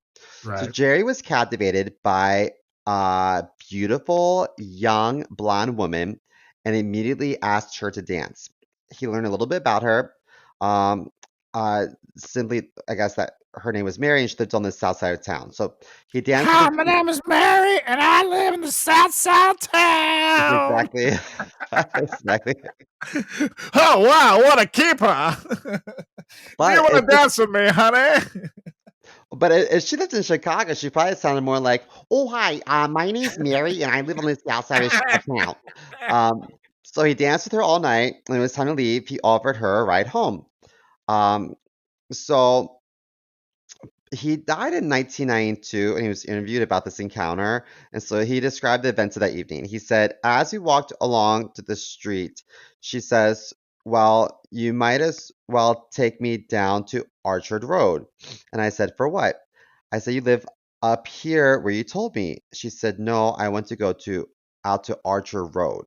So Jerry stopped in front of Resurrection Cemetery and let Mary out of the car.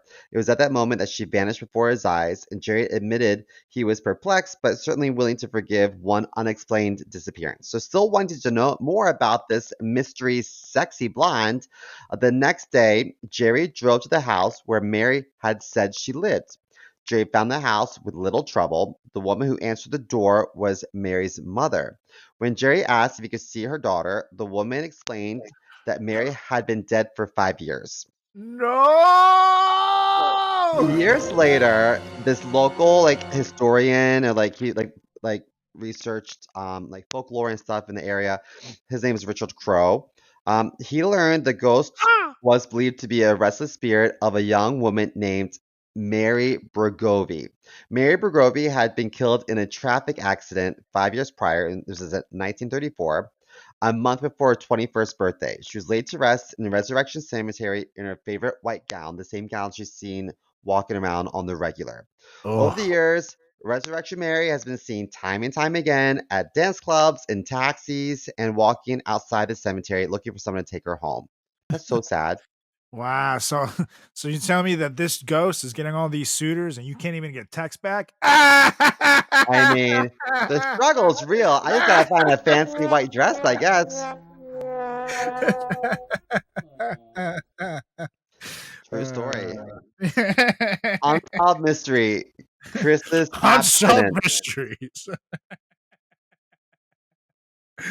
Why doesn't anyone love Shimo? Find out next week. Yeah, and let me know. Let me know what you find out. Oh, dude, that's so fucking creepy, though. That is so creepy. Like, imagine like falling in love with a ghost, essentially. Like, that is so weird. Oh, I think that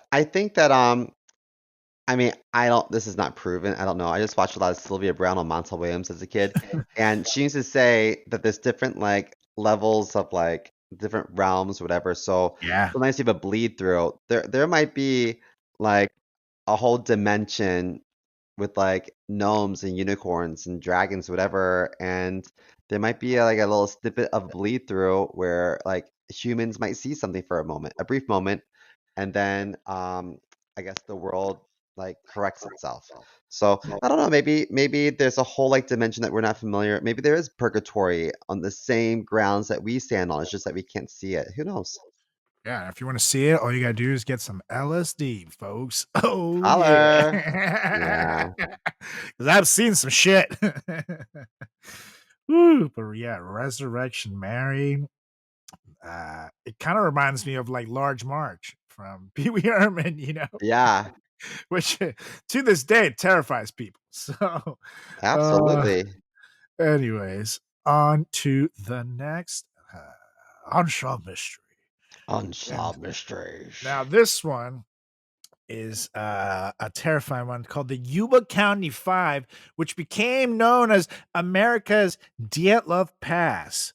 And you'll find out what the Dyatlov Pass is later on the show because it gets very scary. And this happened on February 24th, 1978, when five men from Yuba City, California, Jack Madruga, 30 years old, Ted Weiher, 32, Jack Hewitt, 24, Bill Sterling, 29, and Gary Mathias, 25, drove Madruga's Mercury Montego up to Chico, California, to watch a college basketball game. The group was close knit, bonded by their participation in a local programs for adults with mild intellectual disabilities. So just mild. All but Matthias were described as slow learners or having developmental challenges. So see, Seema, you could have been friends with these guys. Yeah. While Matthias, Dyslexic. I think I would fit in, right? yeah, I'm you not guys go read together. schizophrenic, but I. Now, while Matthias was a U.S. Army veteran diagnosed with schizophrenia who managed it with medication. Oh, God, that's a great person to travel with in a road trip. Despite this, the five were known as dependable, routine-driven, and deeply excited for their own basketball tournament scheduled the next day. Their families insisted that they never would have just disappeared voluntarily. This is when things get creepy. When they didn't return home after the Chico game, their families reported them missing. A few days later, Madruga's car was found abandoned in a remote snow-covered road in the Plumas National Forest, about 70 miles from Chico, up a dangerous mountain road far out of their way. The car wasn't stuck badly, so investigators said the five-man could have easily pushed it free. The tank was still a quarter full, so there was gas in the car, and there were no signs of mechanical issues. The strangers only started there. Why had they gone up the mountain at all? Now, months later, as the snow melted, searchers began finding the bodies. Ted Weiher's remains were discovered inside a trailer nearly 20 miles from the car. He had survived for weeks, perhaps as long as 13, but ultimately starved to death, even though the trailer was stocked with canned food and fuel. His beard growth and emaciated state showed he lingered a long time. Bill Sterling and Jack Madruga were found along the road between the car and the trailer, frozen to death miles from shelter. And Jack Hewitt's body was found further into the woods. Only Gary Mathias was never recovered. And the details made everything even more disturbing because Weiher had apparently been carefully wrapped in multiple layers of blankets as though someone else had tried to keep him warm. Yet the food supplies and fuel in the trailer had hardly been touched. Police theorized the men were too disoriented or afraid to use them. The group's decision making seemed irrational, too, unless someone had been calling the shots. Now, suspicion naturally turned to Gary Mathias, the only one never found.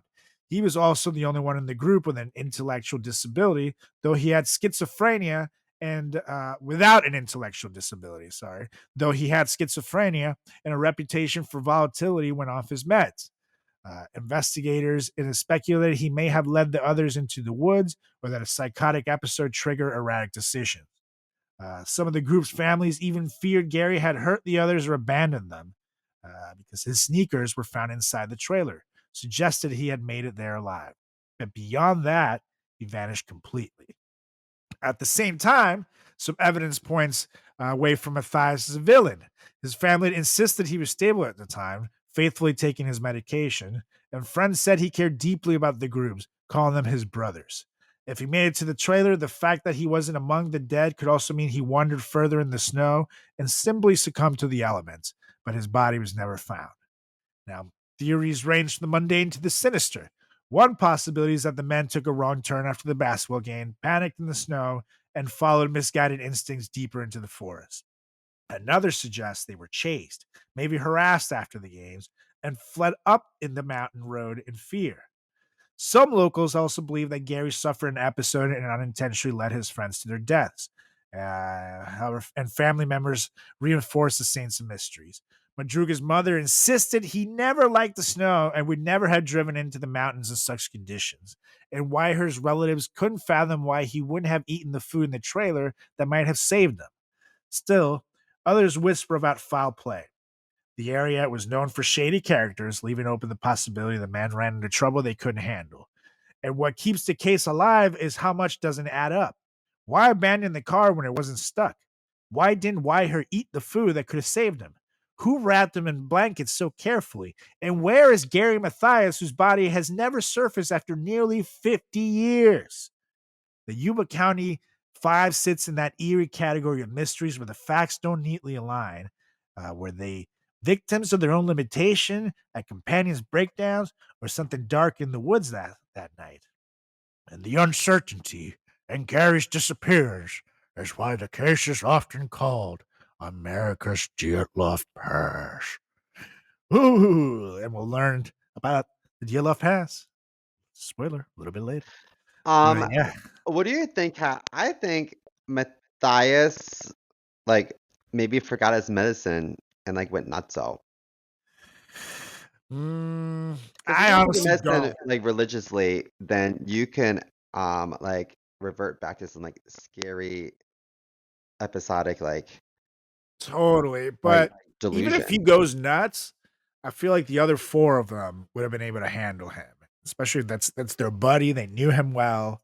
But he was a Marine. Yeah, but Marines, I mean, this is no disrespect to the Marines, but Marines aren't like unbeatable. 4-on-1, you're gonna take down a Marine. Like, I'm not saying I can beat up every Marine because there's a lot of fucking badasses who would murder me, but like a normal guy who's a Marine, I can take him.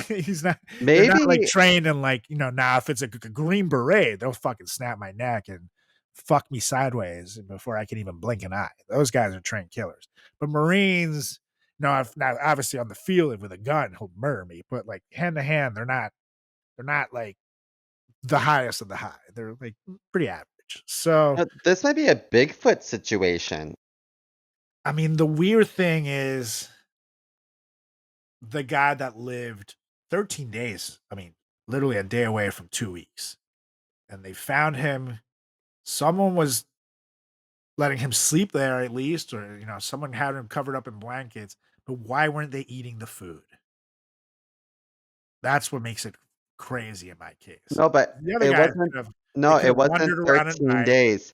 It was 13 weeks he survived. Oh yeah, 13 weeks. Crazy. Because the other guys, like they found them kind of like in between spots, so they could have been wandering around at night, and you know, the weather got to him. But the guy living that long, and that you're in a trailer with food, and there's fuel there, and you're a few miles from your car to get the fuck out of there. Yeah, that's 3 months. That's wild. So that's what makes it even weirder. Like that's not a case of the one guy having an episode and keeping everybody else there. Especially his shoes were found in the trailer too. So I could see him losing it and running into the fucking woods, but then the guy who's left could have just got in the car and left. So something very weird happened there. I don't know if they were convinced that maybe the food was poisoned or something like that, but who knows? That's the scary part. That who knows? Like in Maybe some of the others, you can kind of come up with a theory that fits. Like the last one, the Malaysia one, you see the flight simulator leading over there. Very similar to the travel trajectories. So you're like, okay, maybe you can make a leap at least. Here, I don't feel comfortable making a leap at all because it's like, what the fuck happened? And that makes it way scarier, in my opinion. maybe it's just a very simple explanation. That could just simply be that they didn't have a can opener. Yeah. Sorry. Yeah, there's a lot of food, but how am I gonna eat it? I have no can opener. Yeah. Mhm. Foiled me again, God. Ugh. Well, the Anyways. next one on my list, I think that we both had this one, so feel free to chime in. Yeah, this But is I a thought this was really pretty cool story. creepy. Creepy as This is called the Circleville Letters. And yes. Circleville is a small town in Ohio, right?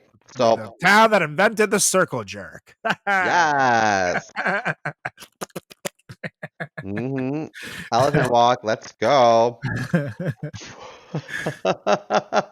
So, in a small Ohio town, residents began receiving terrifying anonymous letters threatening to expose their secrets. One woman was stalked relentlessly, and her husband later died in a suspicious car crash after receiving a mysterious phone call. Even when someone was jailed, the letters kept coming, raising the question of whether the true writer was still free, or maybe there's multiple writers, or maybe there's an accomplice or a copycat, or who knows. But like, these letters were creepy. Okay, so in 1976, several Circleville, Ohio residents began receiving strange letters detailing personal information about their lives. This woman named Mary Gillespie, she was a bus driver. She was accused of supposedly having an affair with this like superintendent of schools that she like copped to later. She said it wasn't until after I think her husband had passed, but no, I don't believe that. I think Yeah. she had an affair. Where there's smoke, there's fire, you know? They always say Oh. that. Yeah, it was after. Bullshit. So this writer, writing these letters, he told Mary that uh, he had been observing her house and knew she had children. It was postmarked Columbus, Ohio, but no return address. Within 8 days, she received a similar letter. She kept the letters to herself, and to her husband Ron received one as well. The letter stated that if Ron did not stop his wife's affair, his life would be in danger. So that changed August 19th, 1977, when Ron, her husband, received a phone call from the alleged writer. The call seemed to confirm Ron's suspicions on the identity of the writer. So he grabbed his gun and then left in his pickup truck, even though the writer claimed to be watching the truck. A few minutes later, Ron was found dead in his pickup truck after crashing into a tree. Investigators later learned that Ron had fired at least one shot from his gun before crashing, and Sheriff Dwight Radcliffe questioned and eliminated at least one suspect in the case. He then ruled Ron's death an accident, claiming he had lost control and crashed while driving drunk. However, several residents soon received letters stating that Sheriff Radcliffe had been involved in a cover-up. Ooh, this writer knew all the tea. It was telling Uh-huh. everyone's business. So, according to Paul, um, Sheriff Radcliffe initially agreed that the death was a result of foul play. However, he allegedly changed his mind when the suspect passed a polygraph test. Ron's blood alcohol was 0.16, which is twice the legal limit. However, many of Ron's friends and family were surprised by this. They did not think that he was a heavy drinker. Well, I mean, like, those tests don't lie, you know what I mean? So, Wow. Mary and her side piece, the superintendent, later acknowledged a relationship, although they claimed did not start until after the letters were sent. No, I don't believe that. In Yeah, the February, letters brought you together. yeah, Bullshit. yeah. In February 1983, Mary was harassed along her bus route. The letter writer apparently began placing threatening signs next to the road. One day, Mary had enough and decided to go rip the sign down. When she did, she discovered a booby trap designed to kill her. The trap had a box which contained a small pistol. So if Mary had pulled the sign off in a certain way, the gun would have fired.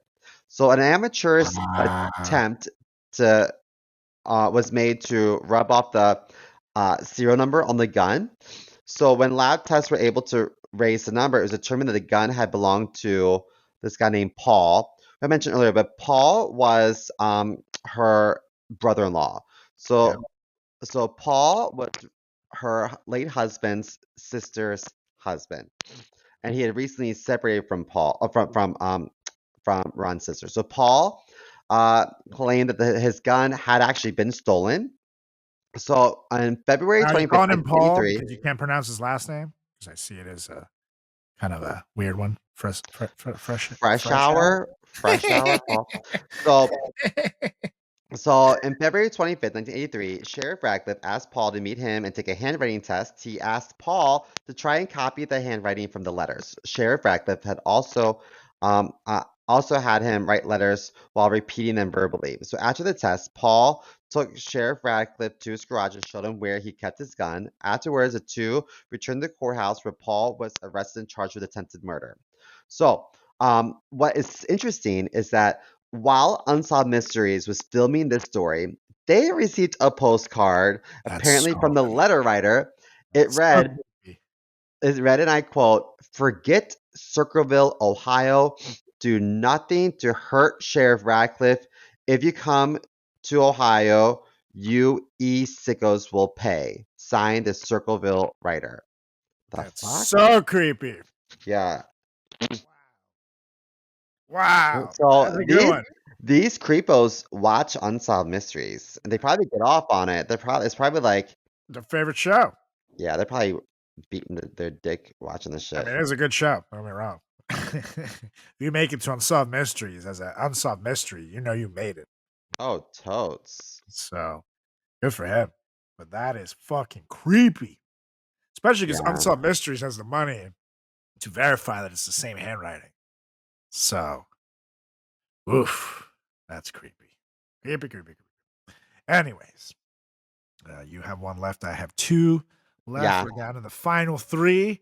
And let me tell you, it only gets creepier from here. Because at my number 2, which is 3 on the list, you have oh god, this one. I almost didn't include it just because I don't know how the fuck. The Hinterkaifeck murders. Hinterkaifeck happened in Germany. I feel like you can only say it if I say it in a slight way, you know. Hinterkaifeck. They happened in 1922 in Germany. In late March 1922, farmer Andreas Gruber and his family reported hearing footsteps in their attic. Neighbors dismissed it, but within days, the entire household was slaughtered on the remote farmstead in Bavaria. Andrea, his wife Kazila, their daughter Victoria, Victoria's children, and their maid were all murdered with a mattock, which is like a pickaxe looking tool. Ooh. And even creepier, and even creepier, investigators determined that the killer remained on the farm for days afterward, feeding the livestock, eating meals, and keeping the hearth fire burning. Now, the crime scene told a horrifying story. 4 family members had been lured to the barn one by one and killed there. The rest were slaughtered inside the house. Victoria's daughter, Kazila, had clumps of her hair torn out, suggesting she survived long enough to witness the massacre. Now, suspicion naturally fell on the locals, including Victoria's rumored lover and her abusive father. Some believe Victoria's relationship with her neighbor, Lawrence Schlittenbauer, ended badly and may have driven him to kill. I'm glad you're reading this one and not me because I can't. Yeah, fuck. When I saw his name pop up, I was like, God damn it. Why did I pick the story? Now, others suggested that a vagrant passed through, but no one was ever charged. And rumors swirl, of course, of incest, forbidden love, and generational grudges. Now, the case remains one of Germany's most infamous unsolved murders. And the idea that a killer could slaughter a family, then calmly live among their corpses for days, is chilling enough to rival any horror film. But it did make it to Unsolved Mysteries. Yeah, that's fucking weird. So, and it's like literally right out of a horror movie. This is literally, I've seen this movie.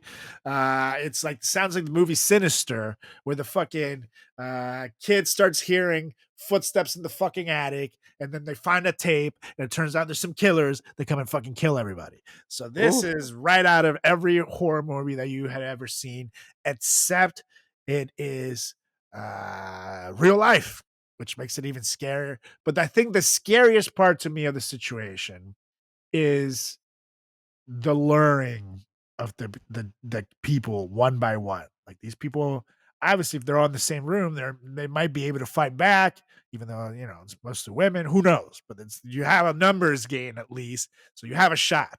But the fact that they were all lured into this barn Yeah. one by one. It's very Blair Witch-esque, you know? Yes, that's exactly it. It like reminded me of that. Um, you come in and you see your buddy standing in the corner, and then you fucking get taken out. And also the one that had the clump of hair, you could tell it's like someone probably had her grabbed by the hair, like, now watch this, or dragged her over to like the mirror and she saw like the dead bodies and try to run away, but he fucking like, yeah. But I Horrifying. mean, Now, it's gory. Whew. I know that like this is such a long time. It was over 100 years ago, so it may not have been like documents, but it says here that they reported hearing footsteps in their attic, but the neighbors dismissed it. Like, did you report it to your neighbors or did you report it to the cops? And Yeah, right. why didn't the crew come over and investigate the attic? So, like, if I was a father, the head of a household, I would have gone up there with my own Oof. damn pickaxe and Yeah, been like, fuck I'm yeah. gonna investigate Yeah. instead of being like, well, if the neighbors think it's nothing, I think we're probably good. No, no, no. I'm gonna go through with a fine-tooth comb and turn every little nook and cranny uncovered just to make sure that like my family was safe. So I feel like Yeah, there could have been absolutely. some things they could have done preemptively to make sure that it didn't come And to this. they have like a shotgun at least in that home. But here's the thing: I don't necessarily blame the cops too much in this one because this is 1922 Germany, so it is right smack in between World War One and World War Two, where Germany as a whole was in disarray. People were starving to death. Inflation was through the roof. Who knew they could even afford cops back then, or anyone would have even had the Yeah, sense to call them back then? they It were was going kind of like through it. a free for all in Germany. Things were not good. So I at least give them a buy. But like, as someone who's been in homes that have been broken into when I was a kid and shit, my fucking dad in Venezuela, literally the first thing you do, grab his fucking gun and clear every room in that house like a fucking SWAT team person, And it's like, if there's a guy in here, he's getting two to the fucking back of the head, buddy. Like we're not going to sleep until I clear this entire house. Like that is a fucking for sure. But for me, the luring aspect means that they either knew the person, so it was someone that had them comfortable enough with coming there, or it was like they kept coming to check on why is this person taking so long, and then they get taken out. But that still to me is the puzzle piece that remains the most haunting and the creepiest, and probably could solve the whole thing too. Well, I bet the neighbors were probably concerned after they found out they were all dead. They're like, "Oh shit, are we next? We Yeah, but here's the thing: should back have listened to then, them." they probably just took over their fucking farm and Maybe it's like yeah, finders keepers. that's kind of how Germany turned it. And even after World War II, people don't know this in their history, but the Jews that got released of the concentration camps, they went back to their houses, and what was waiting for them were Germans with shotguns. Like, nah, bitch, this is my house now. Like, get the fuck out. So Oof. like a lot of them were not able to return to their properties. So it wouldn't shock me if something like that happened with these people. But anywho, we're down to the final two. And Final whoo! countdown. But these get so fucking creepy. I'm so glad that you picked the one you picked as your number one, because this is one of my favorite stories out there, and it is creepy as It's one of fuck. Carlos's favorite story, and in fact, his mom used to tell him this story at bedtime to That's help him right. sleep. But before I go to bed. If you get out of this bed, this is gonna happen to you. That's right. So, this is the Black Dahlia murder of 1947. And so, while not exclusive to Unsolved Mysteries, because this has been covered by like a million, TV Yeah, and other shows shows and have documentaries. covered a lot of these cases too. So it's not, but But Unsolved Mysteries is our number one. so the Unsolved Mysteries episode, this 1947 murder of her name was Elizabeth Short. but known as Black Dahlia, left many viewers unsettled. The grisly, unsolved nature of the case, combined with the show's ominous presentation, made it unforgettable for people like myself in the 1990s.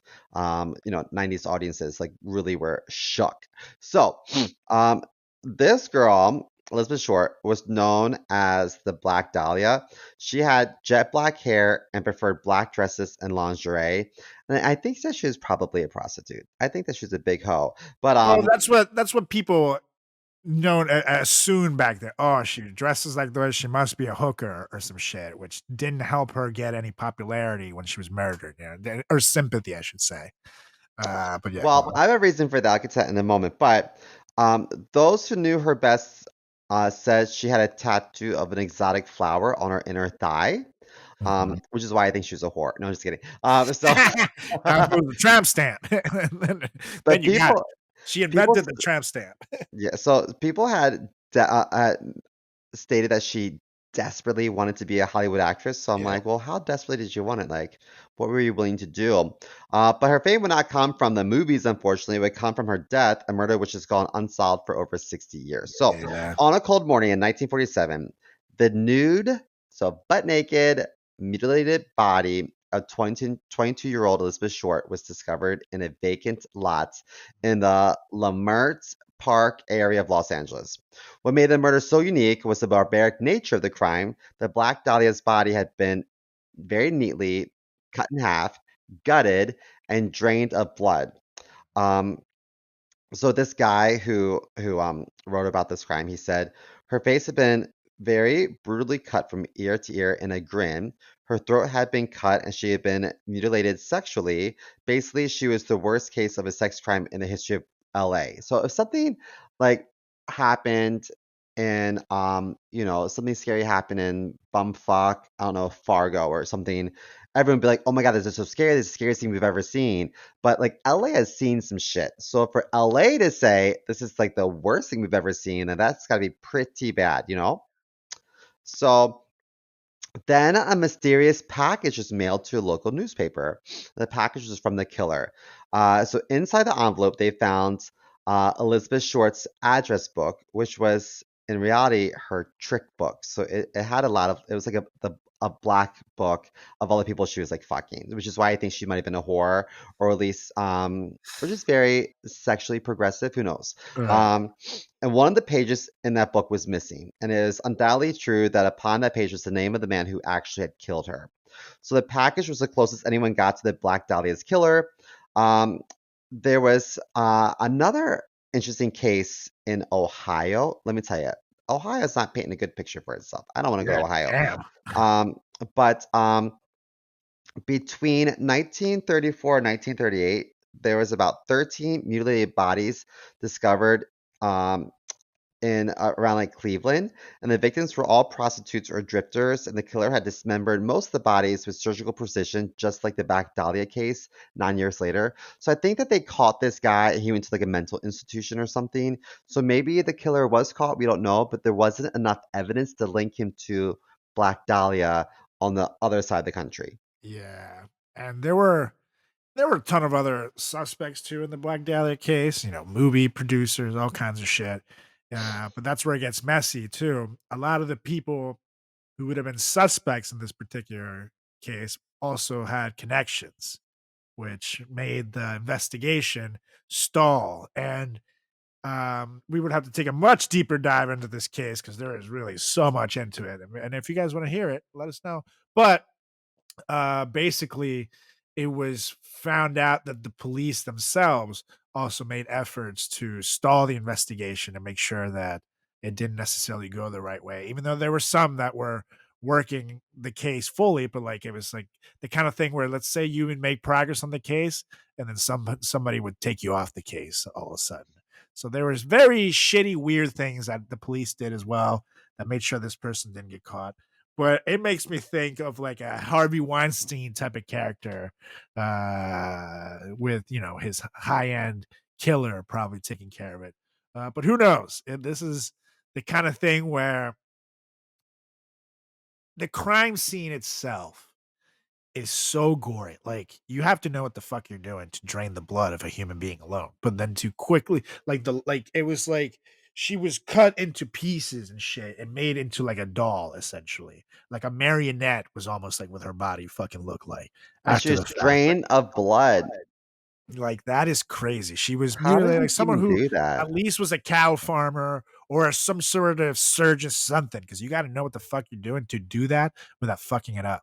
And also, they like stuffed something up her vagina too.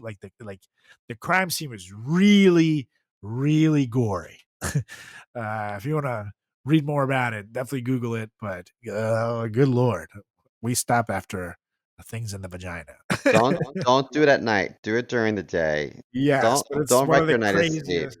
And the thing was that her body was found, quite early in the morning. Before the cops see it, someone stumbles upon this body and sees this. So imagine being that person. Like, you're just going out like a morning jog or some shit, or going out with your baby. I don't know what the fuck you're doing Horrible. that early morning, and you go out and you see this. Whoo! I can't imagine. And the smile being carved into her face too is fucking creepy. This is definitely one of the creepiest upsell cases in the history. Mm-mm. It's fucking wild. Oh boy. Oh boy. Oh boy. Anyways, we're down to the final one. And now you guys get to find out what the Dyatlov Pass Incident is, which inspired the name of the American one that we talked about a couple cases earlier. So, this happened in 1959 in the old Soviet Union. When in February of 1959, a group of 9 experienced hikers set out on an expedition across the Ural Mountain in Soviet Russia. The group, led by Igor Dyatlov, 23, included Lyudmila Dubinina, Yuri Doroshenko, 21, Sinaina Kolmogorova, 22, Jesus, Rustam Slobodin, 23, Lyudmila, also known as Luda, Dubinina, 20, Yuri Krivonishenko, 24, Nikolai Thibio Brignolel, I don't know how to say that one, 24, Semyon Solotaryov, 38, and Alex Kolevakov, 23. Whew. You deserve a medal for that. You want to take a break? Yeah, right. Let's Now, they were skilled, well prepared for winter conditions, and experienced in navigating the harsh terrain. When the group failed to return as planned, though, search teams were sent out, unaware that they were about to discover one of the most bizarre and terrifying mysteries of the Cold War era. When rescuers found the campsite, the hiker's tent had been mysteriously cut open from the inside. All of the group's belongings and shoes had been left behind, suggesting that they fled suddenly into sub-zero temperatures without proper clothing.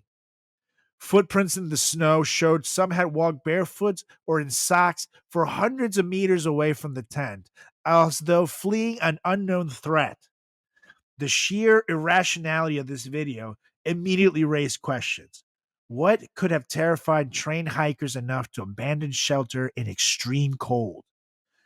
The bodies were found scattered over a wide area, each revealing strange and terrifying injuries.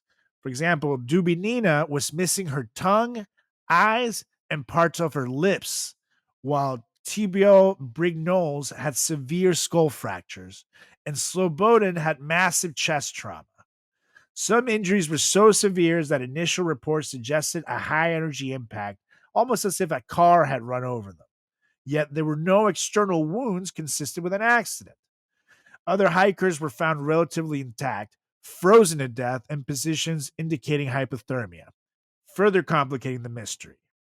And now, additional details only heighten the eeriness. Sorry. The foreignness that came out. Some of the hikers' clothing was found to be radioactive, and nearby witnesses reported seeing strange orange or white lights in the sky around the time of their deaths. Now, the Soviet investigation initially blamed a compelling unknown force for the deaths, but did not release detailed findings to the public. And official reports were sealed for decades, fueling conspiracy theories about secret military tests, UFOs, or even Yeti attacks. Now, over the years, countless theories have attempted to explain what happened. One popular scientific theory suggests a slab avalanche could have caused panic, forcing the hikers out of their tent and causing blunt force injuries. Others argue infrasound from wind in the valley may have triggered irrational fear and a mass stampede. And more speculative explanations involve secret military experiments, radioactive testing, or even extraterrestrial activity. But no theory accounts for all the anomalies, from missing body parts to radiation traces and the tent being cut from the inside. So the Dyatlov Pass incident endures as a chilling reminder that sometimes nature and unknown forces intersect in ways humans cannot fully understand. It's a story of ordinary people confronted with extraordinary circumstances, fleeing in fear, suffering impossible injuries, and leaving behind only questions. And 50 plus years later, hikers and investigators alike still visit the Ural Mountains to ponder what unseen force could have terrified 9 skilled adventurers so completely. Damn it. What do you think happened? Because I was like, maybe a fucking mountain lion. Like, No. I don't know. Here's the thing. If it's a mountain lion or a bear or any kind of animal, you would see a bite mark that is very easily tested, especially by the known creatures in the area. Like, for example, you see a shark bite of someone, it's very easy to tell it's a shark bite. This type of impact and trauma on the bodies doesn't say animal bite at all. Now, the only one that I could possibly see is the lady that was missing her tongue and her parts of That's her what I thought. lips and her In her eyes. eye. Yeah. Like, I feel like that's probably someone that died, a bird or something, a crow or something flew over, fucking chep, and let it go. But the other ones, that kind of physical trauma and those kind of injuries, there's no way that that's an animal chomping at them and attacking them like that. The creepy thing is that that they cut the tent from the inside and ran out. My gut tells me that if it's an avalanche that covered them, then the whole tent would have still been covered. They don't like there would have been more snow around the area. Meanwhile, this they didn't seem to be signs that a massive avalanche had gone through. So what made them cut that tent? That is the answer to the mystery here. That was something outside. Did they hear soldiers? Uh, uh, but also the radiation being detected on them. That's Mhm. also a huge key. But You know what? Maybe it's diarrhea. maybe, I maybe. got to go right now. Get me out of here. This I could see it. I could see it. But yeah, that the radiation and what made them cut that tent from the inside are the answers to this. But I mean, here's the thing: the Soviet Union, by the point that this happened, had years of extensive research that they had taken from the Nazis, and also shit that they probably conducted themselves in their own fucking camps. Let's not forget that they also had, where they know pretty much what any injury to a human body is caused by. Don't forget the US and them, they shared, the scientists loved to get this information about the human trials conducted by the Nazis. They had done same thing with the Japanese. They had done these awful tests that even showed like how long someone's hands will stay on before they fall off due to like freeze burn. What's it called? Frostbite. Frostbite. Yes. So shit like that. Like they had all kinds of awful tests and they knew what shit did to people. So they would have been able to figure out very quickly if it was an average injury, but they have no fucking idea. And again, it's the unknown that makes it terrifying. So I have no idea what did it. I've seen several documentaries on this shit, and I still have no idea who did it. But all I know is it leaves me very unsettled because this isn't a case where it was 3 people. This was a whole group of people with experience who have traveled and have been in some of the world's worst elements, and they all fucking bugged out. So when you scare every expert, I don't want to know what the hell that was. So all I know is I'm not going to any goddamn mountain anytime soon. So fuck that. Fuck it. But on that note, On that note, gentlemen, I'm never leaving my house yeah, fuck unless that. I hear people in my attic.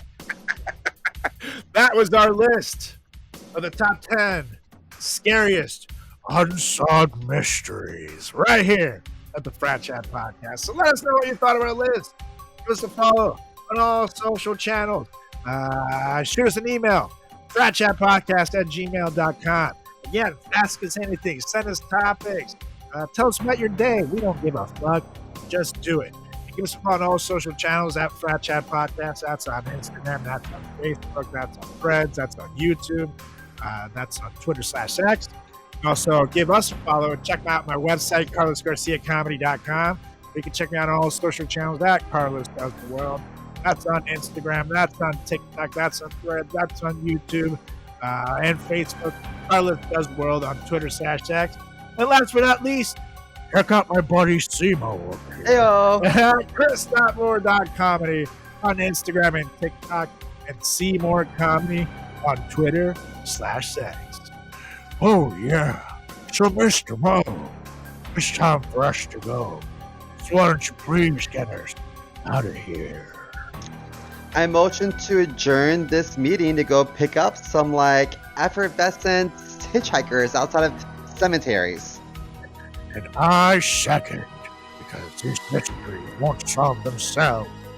Oh, ladies and gentlemen, boys and girls, Frat Chat at all ages, stay tuned because we'll be back next week with another edition of the greatest, the most fantastic, the most unsolved podcast in the world, the Frat Chat Podcast.